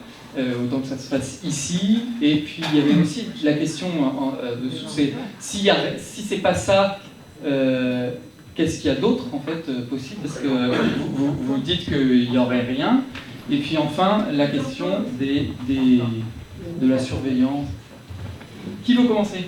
Je pense que la question des emplois, c'est une question qui est assez importante, et la question de si ça se fait pas ici, ça se fera ailleurs. C'est une question qui est assez importante, et c'est un peu un truc que j'ai essayé de nommer en disant quand même que c'est pas complètement vrai que la géographie elle n'a aucune importance dans la question des emplacements. Il y a un intérêt à avoir des data centers pour des compagnies états-uniennes sur le sol européen, parce que ça permet de contourner certaines législations spécifiques. Je pense qu'il y a quand même un espèce de truc où leur remplacement, elles vont, en gros, c'est un peu comme, pour un parallèle qui serait un peu exagéré, mais qui peut peut-être aider à penser, c'est comme les entrepôts logistiques. Certes, il y en a partout, s'il n'est pas fait là, il peut être fait à côté, mais en vrai, il y a quand même une importance dans la territorialité de ces trucs-là. Et je pense plus largement, en fait, que la question des emplois et la question de en fait, c'est que là, on est sur un monde numérique qui émerge de la volonté de produire de la valeur économique à partir de la production massive de données un peu décomposées comme ça, et qu'en vrai, il y a plein d'autres trajectoires numériques qui existent, et il y a plein d'autres initiatives qui sont beaucoup plus low-tech, beaucoup plus territoriales, et en fait, en Europe, il y a énormément de choses qui se font sur les choses open source, etc. Et donc, en fait, on pourrait avoir d'autres services numériques qui demanderaient peut-être pas exactement le même confort ou qui répondraient pas aux mêmes habitudes, mais il y a quand même plein d'autres trajectoires qui peuvent exister à ce niveau-là. Et je pense qu'il y a plein d'autres leviers réglementaires qui peuvent être réfléchis, et plus largement, là, les militants sont très conscients de ces choses-là, et c'est pour ça qu'il y a vraiment beaucoup de tentatives de se mettre en réseau. Et par exemple, il y a des réseaux européens assez importants qui sont en train de se monter avec des gens d'un peu partout en Europe, pour justement, parce que c'est déjà arrivé, le data center contre lequel Tunubese Camerio il lutte, en fait c'est un data center qui a été empêché aux Pays-Bas, mais en fait après les collectifs se sont mis en lien et ont essayé de réfléchir ensemble. Donc c'est sûr que ça demande de se poser des questions de solidarité internationale, de dépasser le pas chez moi, et que ça demande de voir comment est-ce qu'on pourrait engager des trajectoires technologiques qui nous sortent de ce type de modèle-là de numérique. Et je pense que ça, c'est un travail qui est immense. Et c'est pour ça, par exemple, nous, avec le nuage était sous nos pieds, on demande des choses style moratoire sur la construction des hyperscalers, on demande une réflexion sur la nationalisation des data centers, des modalités de convention citoyenne du numérique, et en fait d'essayer de trouver des outils qui permettraient de faire bifurquer la trajectoire technologique dans laquelle on est engagé. Parce qu'en fait, on est engagé dans une trajectoire technologique qui a été construite par des grands capitalistes du numérique, et qu'en fait, c'est aussi quelque chose qu'on peut essayer de décaler. Et je pense que sur la question des emplois, en vrai, ça produit quand même relativement peu d'emplois par rapport à d'autres systèmes industriels. On a un des gros data centers existants à la Courneuve, là, qui est un data center de Digital Realty. Ils ont 40 000 mètres carrés et ils ont 40 emplois, ce qui est vraiment très peu par rapport à la surface employée. Et il y a pas mal de gens qui commencent à travailler aussi sur les questions de comment est-ce que ça impacte aussi les emplois, tous les autres emplois. Et notamment, il y a un bouquin que je vous invite à lire qui s'appelle « Taylorisme augmenté » d'un auteur qui s'appelle Juan Sebastián Carbonell, qui travaille beaucoup sur la façon dont tous ces nouveaux outils numériques viennent d'une certaine manière prolonger une forme de dépossession du travail par les gens qui mènent le travail. Et je pense que ça c'est assez intéressant. Et pour finir sur ce point-là, il y a une étude récente du MIT qui est sortie qui montrait que il y a, les chiffres sont sans doute pas absolument précis et exacts, mais en gros c'était que seulement 5% des entreprises qui intégraient des nouveaux services IA dans leur mode de fonctionnement connaissaient des gains substantiels de productivité. Et en fait ce qui est intéressant c'est de voir qu'en réalité, pour l'instant, et c'est ce que tu as dit, ça peine en fait à vraiment fonctionner, à produire de la valeur, et plutôt ça va avoir tendance à compresser les méthodologies de travail, etc. Et donc je pense que là, on en a très peu parlé, et je pense que tout le secteur syndical serait...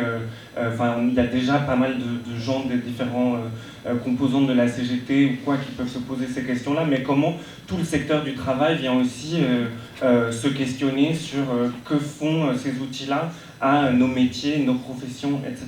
Alors, je pense que la question de l'emploi, effectivement, c'est sans doute la question un peu cruciale, c'est-à-dire, de ce que je comprends, c'est cet enjeu de se dire que ce projet-là, il est peut-être pas idéal. Non, mais pour beaucoup de personnes, de ce que je comprends, et c'est légitime de se dire, finalement, ça va créer de l'emploi dans un département où il y a une crise de l'emploi. Je dis comme ça, peut-être pas les bons mots. Je ne sais pas comment vous le metteriez, monsieur. Dans mon entreprise, avant de créer l'emploi, aujourd'hui, on essaie de maintenir l'emploi. Ouais, c'est ça. C'est-à-dire que ça permet de... moi, là où ma vie, mon ressenti, par exemple, je vous ai dit, il y a un data center qui s'installe à côté de chez moi. Il s'installe sur un site qui est un site HP. Alors, c'était pas il y avait un data center, mais c'était... et HP s'est installé il y a 10 ans, avec une promesse de faire beaucoup d'emplois. Et donc, il a eu des accompagnements financiers. Donc, pendant 3 ans, il y a eu la création d'emplois. Et puis, quand les aides publiques se sont arrêtées, il a fermé. Et je trouve que c'est assez symptomatique quand même de ces stratégies de grandes entreprises internationales qui globalement n'ont justement pas d'attachement au territoire et qui en fait promettent un certain nombre d'emplois mais sur lesquels ils ne seront jamais rendus comptables s'ils ne sont pas créés. C'est globalement, le monsieur de Google, là, il va venir tout le temps pendant la concertation, puis comme il fait une promesse sur 10 ans, il dira toujours que ça arrivera plus tard. Parce que c'est vrai que moi je suis très étonnée du nombre important d'emplois qui sont promis sur tous les projets. On parle de centaines d'emplois. Et quand je vais visiter les data centers, c'est comme à la Courneuve, on me dit, j'ai dit. Alors après, effectivement, il y a 9 bâtiments. Mais moi, on parle de dizaines d'emplois. On ne parle pas de centaines d'emplois. Non, mais ce que je veux dire, c'est que dans les data centers qui fonctionnent actuellement, nous n'avons aucun modèle qui correspond au nombre d'emplois promis. Et donc, j'ai quand même un doute. C'est-à-dire qu'on a un opérateur qui a un intérêt direct à faire ce projet financier, qui a un intérêt, quand on vous dit, on va prendre votre énergie, on va artificialiser vos sols et on va polluer votre terre, c'est quand même mieux de vous dire que vous aurez un avantage. Et donc, je ne suis pas certaine que cette promesse, elle soit réaliste. Et la question, c'est qu'il parle en nombre d'emplois, Digital Realty fait comme ça, il dit il y a 600 personnes. En fait, il ne dit pas, par exemple, le nombre d'heures. C'est-à-dire que dans les 600 personnes, effectivement, il a de la sécu, je pense que la sécu, ils sont à temps plein, parce qu'effectivement, ils font des travaux 8, il faut qu'il y ait toujours quelqu'un de la sécurité. Il y a le ménage et l'entretien, dans ces 600 emplois, je pense qu'ils ne sont pas à temps plein. Il y a de la maintenance, en fait, aujourd'hui, c'est des temps, c'est même pas des ETP, donc c'est vrai qu'il y a quand même une opacité, aujourd'hui, sur la création d'emplois. Il y en aura, je pense qu'il n'y en aura pas au niveau où c'est premier. Et ce qui est certain, par contre, et ça, l'ensemble des études le montrent, c'est que ce qui fait le plus d'emplois, c'était une zone, je crois, qui est cartographie industrielle. Faire une zone artisanale ou une zone industrielle, ça produit plus d'emplois. Qu'un data center au mètre carré. Sur 195 mètres carrés. Non, mais c'est ça. Mais en tout cas, ce que je veux dire, c'est que globalement, aujourd'hui, la promesse d'emploi, je pense, est très largement surévaluée. Par contre, effectivement, qu'est-ce qu'il faudrait ? Il faudrait une stratégie industrielle. En fait, le numérique, c'est une question industrielle. Déjà, vous dites, ça vous ferait ailleurs. En fait, on pourrait avoir un sujet, donc ça a été dit, il y a des moratoires maintenant en Irlande, il y a des moratoires aux Pays-Bas.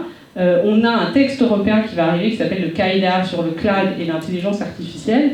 Une des batailles, c'est justement de dire, en fait, un data center en Europe, ça doit être pour des acteurs européens.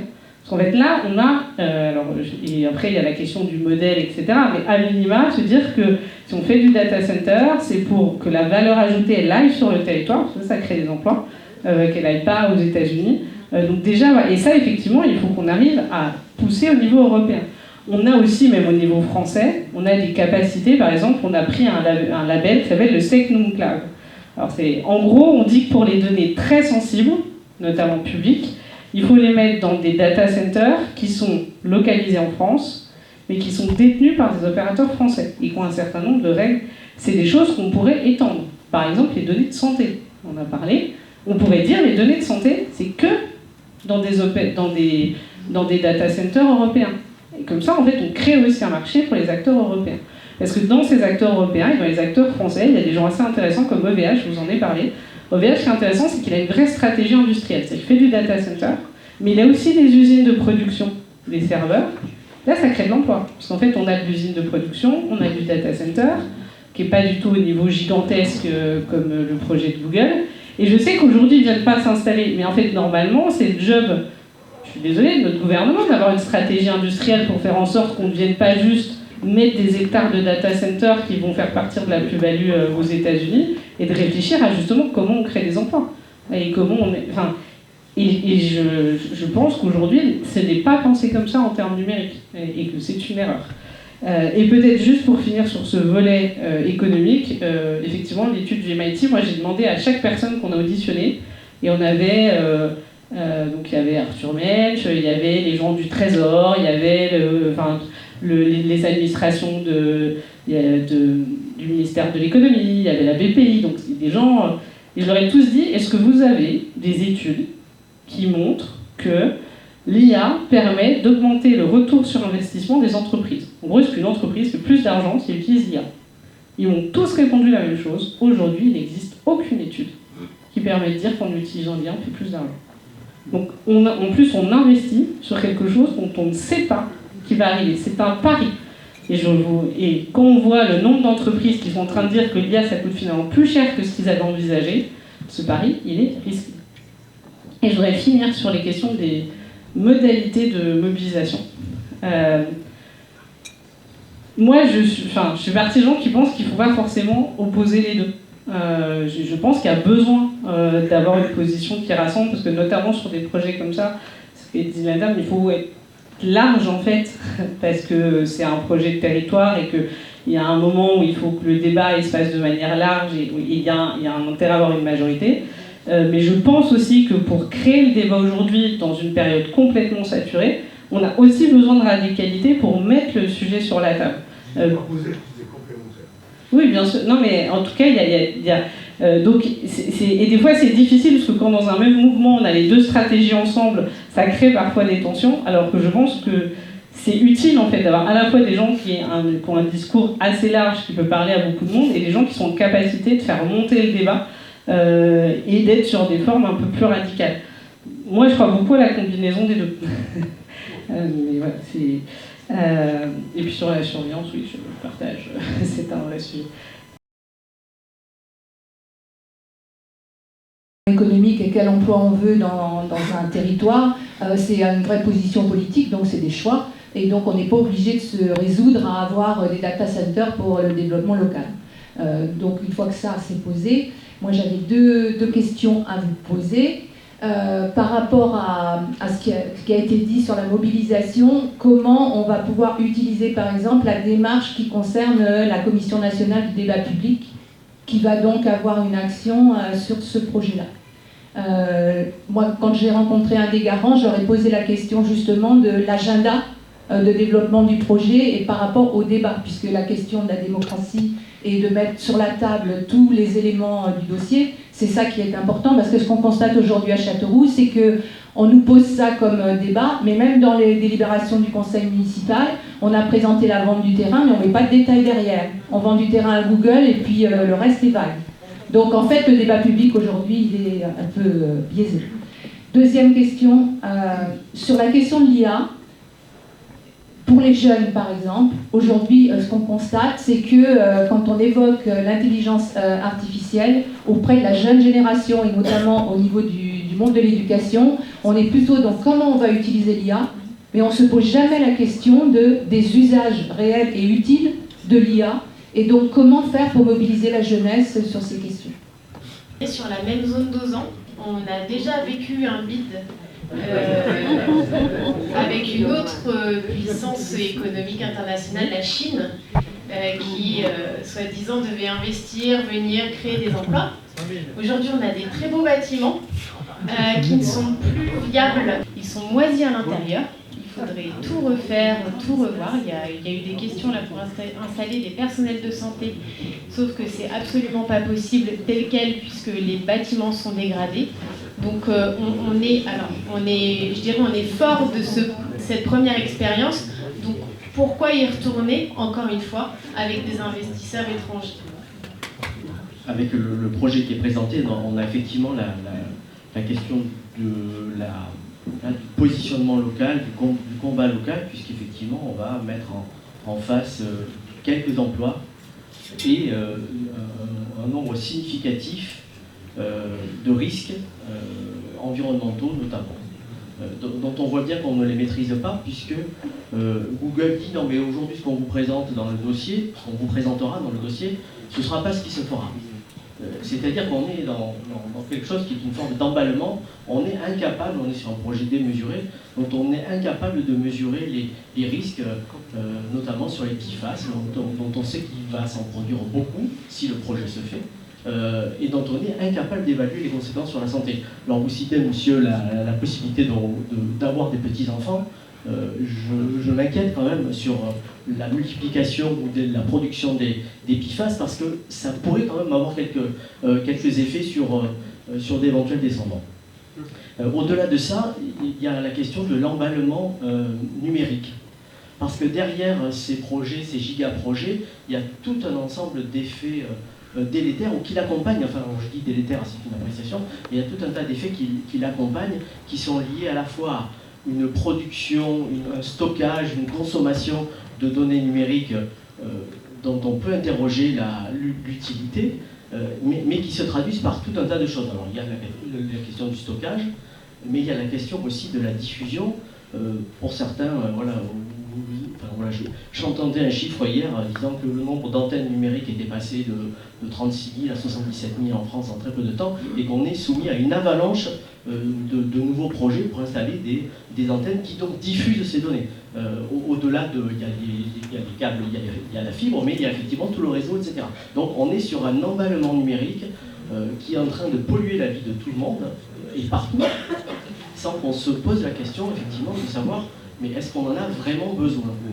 Est-ce qu'on en a vraiment besoin? Parce que c'est quand même ce qui sous-tend derrière. Est-ce qu'on est forcément obligé de subir l'avalanche en se disant si c'est pas ici, ce sera ailleurs, mais si c'était nulle part, parce qu'au final, on n'en a pas besoin. Voilà, je ne sais pas s'il y a des réflexions au niveau de nos législateurs, bon, je l'espère. On a donc, c'est vrai, la possibilité d'avoir des emplois avec les data centers, mais on a une chance qui a été annoncée tout à l'heure par Jérémy, c'est qu'on va doubler la ligne Cusion-Marmagne. Il dit pas Cusion-Baran parce qu'il est pas chez eux.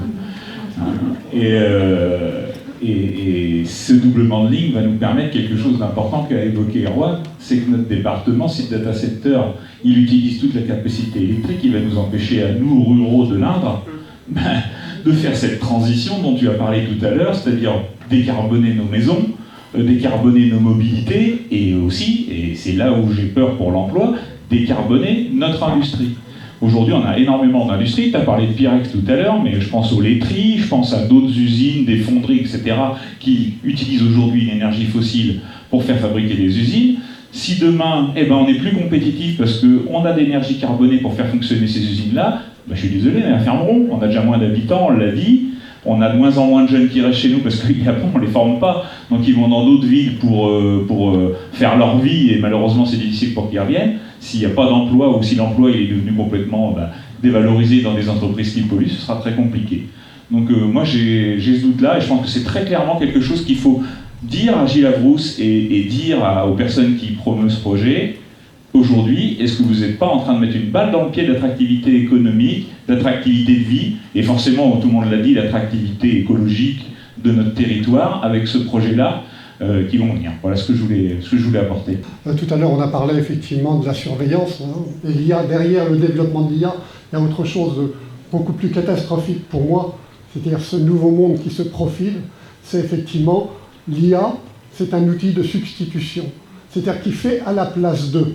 Ça veut dire que nos capacités propres ne sont plus capables de se développer. Ça veut dire qu'effectivement, derrière le développement de l'IA, il faut bien imaginer que c'est tout notre fonctionnement purement cognitif qui est complètement remis en cause. C'est-à-dire notre capacité à pouvoir gérer des projets, pouvoir les mettre en place, les réfléchir, les écrire et les diffuser. Tout ça, c'est fait par l'IA. C'est-à-dire qu'on est complètement substitué. C'est-à-dire l'être humain est substitué. Et c'est effectivement, moi je parle de IA dégénérative de l'humanité, parce que effectivement, c'est quelque chose qui va amener à la destruction même. Et effectivement, on parlait tout à l'heure de 1984 ou du meilleur des mondes, c'est-à-dire un monde où l'humain n'aura plus, effectivement, de reconnaissance de lui-même, de reconnaissance de l'autre et de l'être avec l'autre.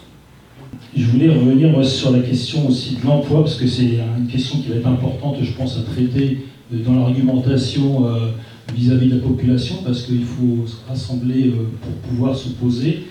Et sur la question d'emploi, effectivement, le nombre d'emplois créés va être très faible.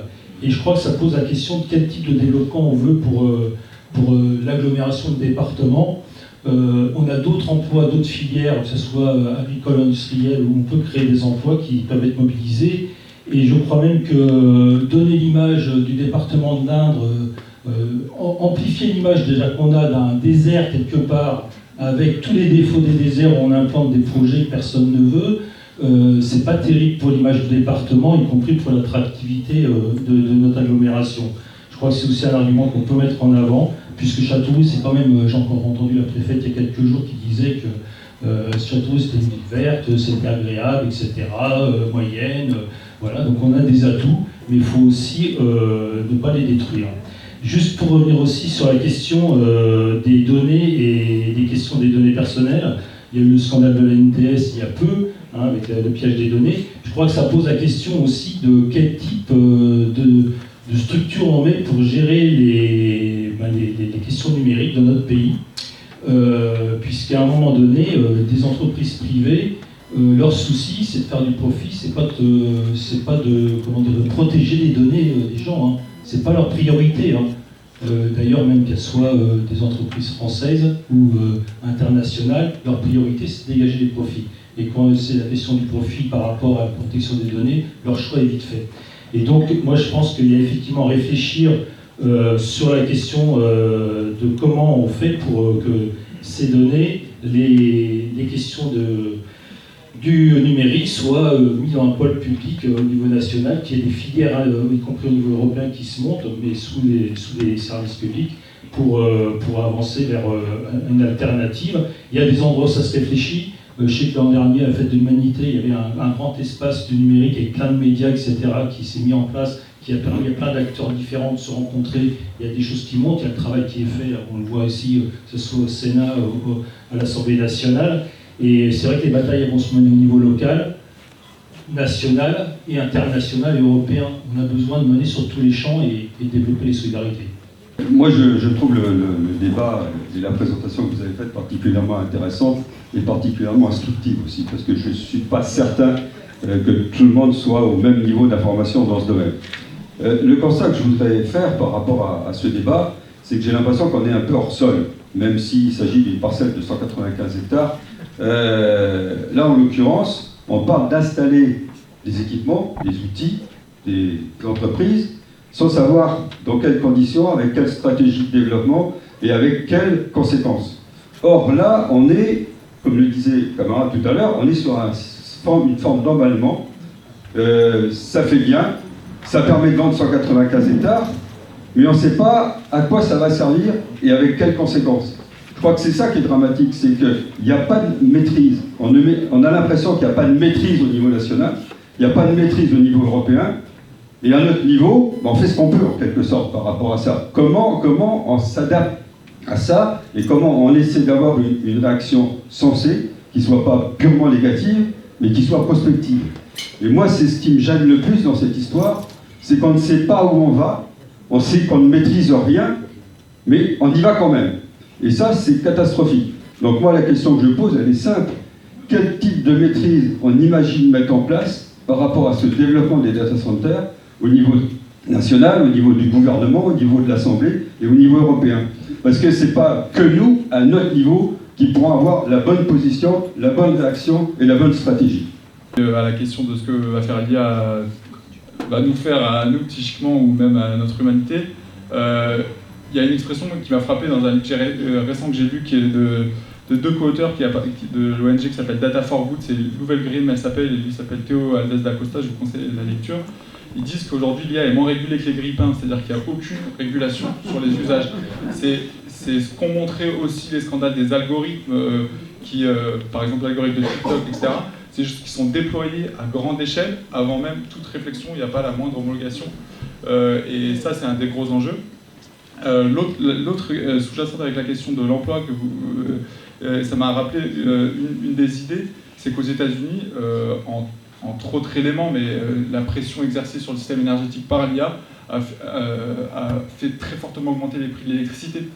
Donc là, on a du mal à s'imaginer parce qu'en France, il y a beaucoup d'électricité, l'électricité n'est pas chère, mais c'est aussi un des effets de bord qui peuvent être très puissants dans cette course folle.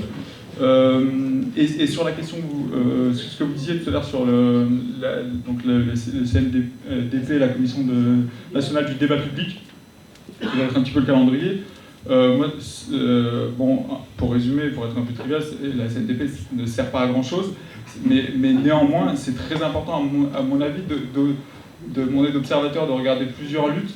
C'est que c'est un temps institutionnel, et le moment institutionnel peut aussi nourrir un moment médiatique, peut nourrir un moment citoyen, peut donner lieu à un moment politique, et tous les moments vont être un temps gagné sur le fait accompli finalement. Et ce qui est certain, c'est qu'on ne sait pas ce qui va se passer d'un point de vue citoyen, les énergies, comment elles vont sortir, est-ce qu'elles vont sortir, quelles vont être les réactions des gens, des institutions, des médias.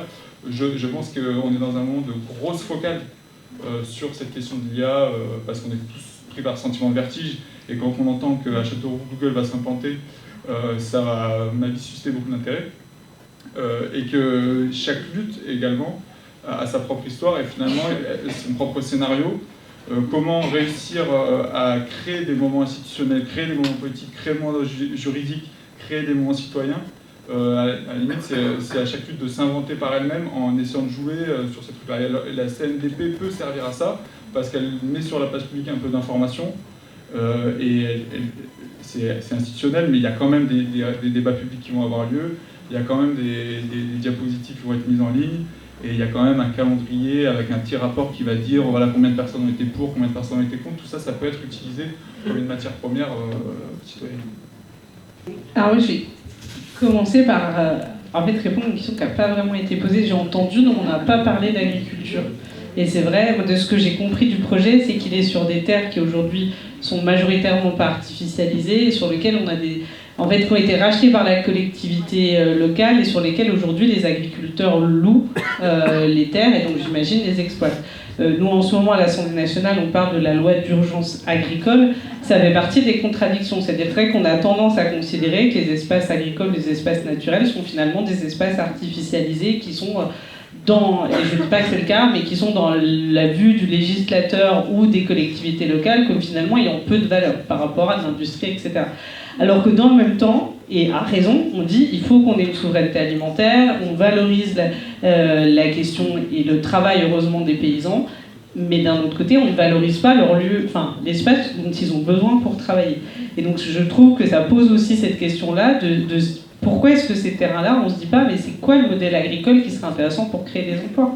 Parce qu'en fait, on est aussi sur une agriculture qui est très intensive en intrants, en produits chimiques, alors qu'en fait, il y a une autre type d'agriculture qui est intensive en emplois.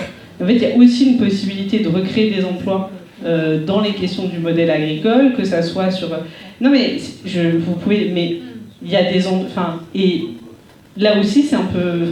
on est dans l'immédiateté, sans doute qu'à 30 ans ou à 40 ans, on aura besoin de ces emplois parce qu'on aura besoin de souveraineté alimentaire et de reproduire, de recultiver ici. Et en fait, c'est des terres qui probablement nous manqueront. Donc c'est vrai que ça peut être aussi une autre manière d'aborder cet espace-là, c'est de se dire cet espace-là, en fait, c'est un espace agricole, comment? Et en fait, dans l'agriculture, ça peut être effectivement du maraîchage, ça peut être de l'élevage, ça peut être aussi de la transformation. Enfin, il y a plein de choses autour du modèle agricole, donc je ne suis pas du tout spécialiste, mais c'est vrai qu'on n'est pas du tout passé cette question-là, c'est qu'en fait, cette terre, l'une des richesses de cette terre, ça peut être aussi le modèle agricole qui est le sien et qui a trouvé. Enfin, voilà, mais c'était pour réagir là-dessus. Il y a des gens qui ont des choses plus pertinentes à dire que moi. Je ne suis pas du tout spécialiste de l'agriculture. Mais c'est vrai qu'on était passé très vite sur cette question de cet espace agricole et j'imagine du travail des agriculteurs qui sont faits. J'espère qu'ils seront entendus pendant la concertation. Le deuxième question qu'il y avait, c'était sur la question de la jeunesse. Alors c'est vrai qu'il y a un paradoxe, c'est qu'à la fois ça va très très vite. Moi, ma fille, elle est au collège et je suis impressionnée, tout le monde l'utilise, enfin, c'est partie de sa norme, et de pas forcément réaliser quand...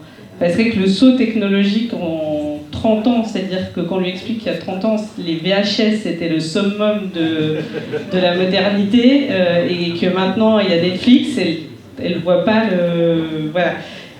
Donc ça va très vite, et à la fois on voit d'énormes mobilisations, c'est-à-dire que pas forcément les collégiens, par contre, les jeunes adultes qui vont rentrer dans le marché de l'emploi, ils ont bien compris les dangers de l'IA. Et il y a un mouvement qui est en train de se créer au niveau des jeunes salariés dont ils ont bien compris, parce que les entreprises répètent toutes, on n'a pas besoin de juniors. En fait, les tâches, on va mettre de l'IA. Ce qui est une réflexion complètement stupide, en disant on va garder les seniors, on va pas prendre de juniors. Oui, mais un senior, un jour, il a été junior. Donc, s'ils embauchent personne, ils ne le formeront pas, il n'y aura plus de seniors.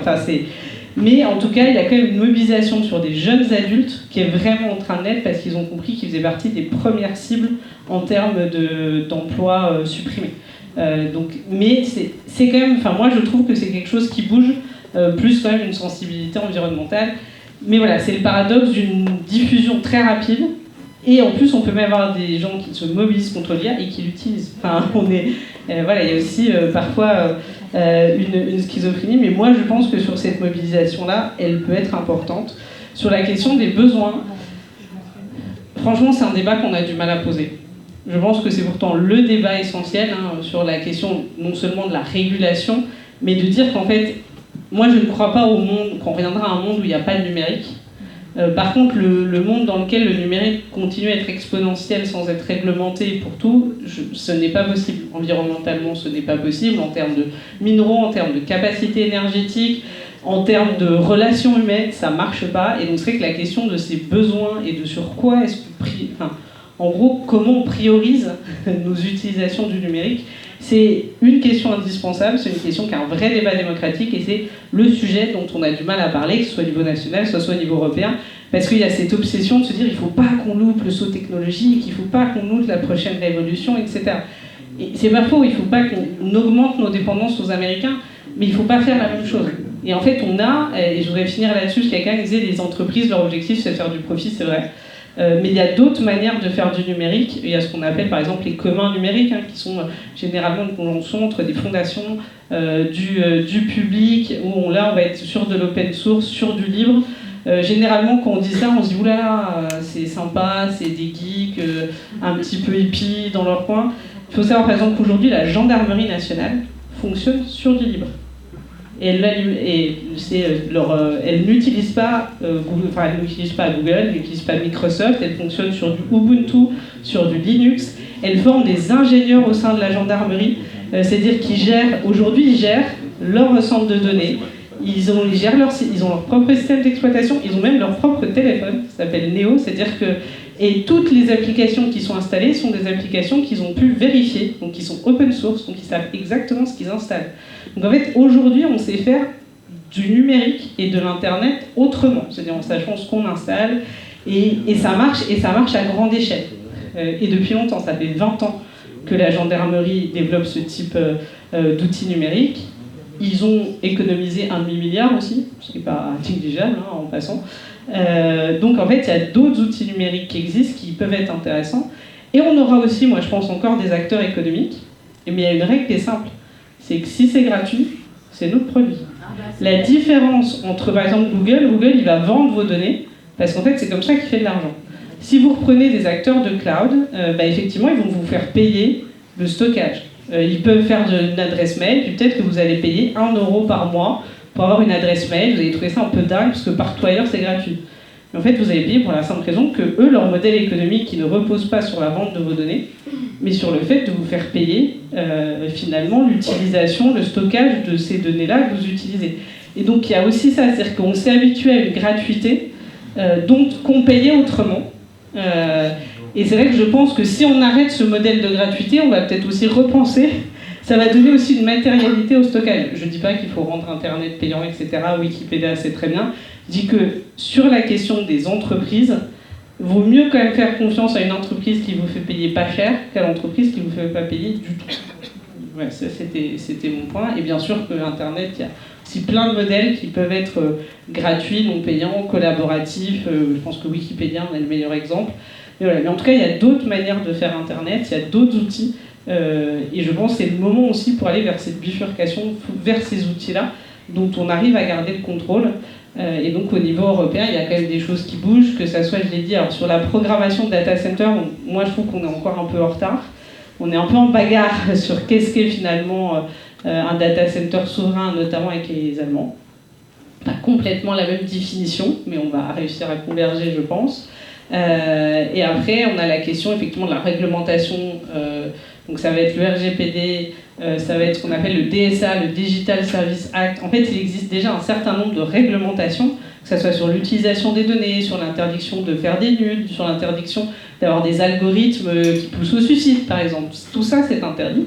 Sauf qu'en fait, on met énormément de temps, les procédures sont complètement dingues, et une partie d'entre elles sont jugées en Irlande. L'Irlande, c'est 20% du PIB, c'est les GAFAM. Donc autant vous dire que généralement, ils ne prennent pas beaucoup. Donc il y a des choses, les règles existent, la question c'est quel est le rapport de force qu'on est prêt à y mettre. Et moi je pense qu'un très bon exemple, et je conclue là-dessus, c'est le Brésil.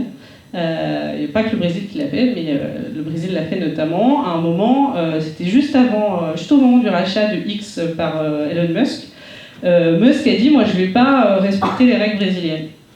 Le Brésil, ils ont dit, ok, ben, on va vous bloquer l'accès au territoire brésilien. Pendant quelques mois, il n'y avait plus X. Ben après X, ils ont respecté les règles brésiliennes. Ça fait partie des choses où à un moment, des fois, on n'ose pas. On a aussi des capacités de rapport de force avec des acteurs économiques qu'on n'utilise pas suffisamment au niveau européen et au niveau français. Là, je pense que ce que je trouve très intéressant dans la discussion qu'on a, c'est qu'on voit qu'on va parler autant d'enjeux agricoles. D'ailleurs, il y a l'atelier paysan qui est assez engagé sur toutes les questions d'agriculture de précision et toute la numérisation de l'agriculture. On va parler des questions des emplois, on va parler des questions de santé mentale, de notre rapport au monde. Enfin, on voit qu'en fait, il y a énormément d'enjeux qui sont soulevés en fait par un objet technique somme toute assez pas simple, mais ça ressemble de loin à un entrepôt, quoi. Et qu'en fait ça nous pose aussi énormément de questions, et je pense que tous ces débats ils sont extrêmement précieux. Et nous, un des trucs qu'on aime bien dire, c'est que d'une certaine manière les data centers ils sont la base matérielle de énormément de ces enjeux-là. Il y a par exemple des collectifs queer qui se sont opposés à la construction d'un data center Facebook pour les transformations des règles de modération sur les réseaux sociaux de Meta, etc. Et donc on voit qu'en fait il y a plein de manières d'entrer dans ces luttes-là, et que moi personnellement je pense qu'il y a quand même un terreau qui est assez riche justement d'essayer d'articuler toutes ces manières de rentrer dans ces questions-là et d'essayer de fabriquer une forme d'opposition à ces projets-là. Je pense qu'on l'a très peu dit, mais quand même tout ce secteur de la big tech, etc., on a quand même vu lors de la dernière investiture de Trump où est-ce qu'ils étaient, et il y a toute cette terminologie là qui se développe de plus en plus autour du terme technofascisme. Il y a un assez chouette livre qui s'appelle Apocalypse Nerd qui parle pas mal de ça, et je pense que en fait on est quand même à la croisée de beaucoup d'enjeux contemporains qui sont assez importants, et que tous ces débats-là, il faut qu'on arrive à les construire, à les poser, et que d'une manière un peu grossière, je pense que ça pose aussi cette question-là comment est-ce qu'on produit de la valeur économique et la question du capitalisme. Et peut-être je donne juste une dernière référence qui me paraît intéressante et puis après j'arrête. Il y a un économiste qui s'appelle Marco Mann qui a pas mal écrit là pour l'instant sur le site de Contretemps toute une analyse sur la bulle spéculative de l'IA et comment est-ce que ça nous parle aussi des dynamiques contemporaines du capitalisme. Et je pense que de réancrer en fait tout ce développement de l'IA, mais aussi du coup des infrastructures qui vont avec, de les replacer dans la manière dont le capitalisme essaye de gérer ses propres crises et après va essayer d'aller chercher des marchés, essayer de convaincre des usages. Je pense que c'est assez intéressant aussi de se poser ces questions-là. Lucille, qu'est-ce que c'est Osons dire non? Qu'est-ce que vous avez fait? Qu'est-ce que vous voulez faire? Voilà, je te laisse la parole. Bonsoir. Il fait chaud, hein? Et ben il fera encore plus chaud avec ce data center. Il est parti, le monsieur qui était contre ou pour? Ah, il est toujours là, super. Osons dire non, c'est donc un collectif qui s'est créé en avril. Le 23 avril, c'était notre première réunion. Et c'était à l'initiative des Soulèvements de la Terre du 36.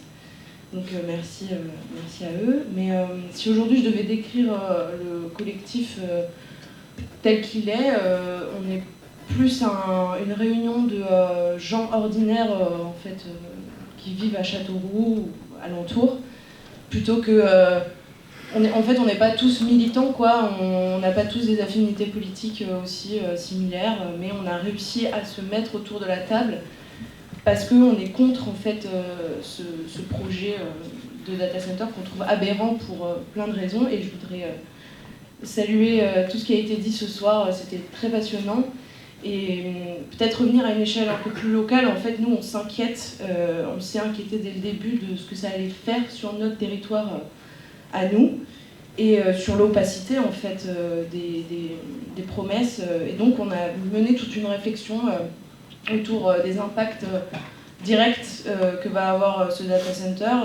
Et donc, on a fait un flyer que vous pouvez récupérer en sortant, qui résume très rapidement certains chiffres, certains enjeux sur le territoire. Juste au niveau de la chaleur, voilà, là on est sur une canicule fin mai, c'est n'importe quoi. Le data center, une fois qu'il serait entièrement construit, il irradierait de la chaleur entre 2 et 9 degrés de plus que la température ambiante. Alors, c'est des chiffres à prendre avec précaution, mais quand même, en fait, déjà qu'on est sur une montée de la chaleur dans nos villes, je dis ça beaucoup aux habitants de Châteauroux, d'être chez Lausanne, vous allez souffrir en fait, complètement. Donc essayez de mobiliser les gens autour de vous sur cette question, peut-être que ça va leur faire changer d'avis, ou alors ils vont acheter des clims, je sais pas. Voilà, ça c'est un enjeu qu'on trouve particulièrement fort, quoi. Interrogez-vous en fait sur pourquoi vous allez subir ça. Ça sert les intérêts de qui en fait? Est-ce que vous, qu'est-ce que ça fait sur votre quotidien? Ensuite, on a énormément parlé de l'électricité, de l'eau. Il faut rappeler qu'en fait, on est déjà dans un département très saturé en électricité. Là, en fait, ces projets-là, ils vont être prioritaires. C'est-à-dire que l'électricité qu'on va fabriquer dans notre territoire, il va aller à eux en priorité, pas à nous. Donc voilà, en fait, dans ce flyer, vous allez retrouver plein d'arguments à mobiliser en fait, dans votre entourage, parce que je pense que c'est ça qui est primordial. Et c'est aussi ça que je vous invite à faire, c'est nous suivre sur les réseaux, si vous voulez rester informés et nous rejoindre dans notre lutte. Voilà, je pense que c'est important de comprendre que c'est urgent aussi. Le compromis de vente, il a lieu maintenant, en fait, il a lieu là, début juin. Mais c'est tellement opaque qu'en fait, on ne sait pas vraiment c'est quoi la date, qui sera là. Enfin, 24 juin, là, c'est. Moi, j'avais 2 juin. La NR nous en dira plus. Mais en tout cas, il faut se préparer parce qu'en fait, ce qui était super intéressant, je trouve, dans ce qu'on a dit ce soir, c'est qu'on a fait un balayage national. Mais du coup, nous, on aimerait bien aussi rayonner au niveau national. On aimerait que notre lutte prenne forme. Donc, on va mettre en place une pétition qu'on va essayer remonter à l'échelle nationale, mais pour parler au niveau local, voilà. Nous, notre collectif, il est voué à mener des actions dans les prochains mois à venir. Et donc, je vous invite à nous suivre sur les réseaux sociaux pour nous suivre ce qu'on va faire. Et surtout, très prochainement, on va vous proposer du contenu et on vous invitera à nous rejoindre. Donc, n'hésitez pas à récupérer des flyers et n'hésitez pas à convaincre autour de vous parce que ce projet est aberrant. Voilà, merci. C'était collectif.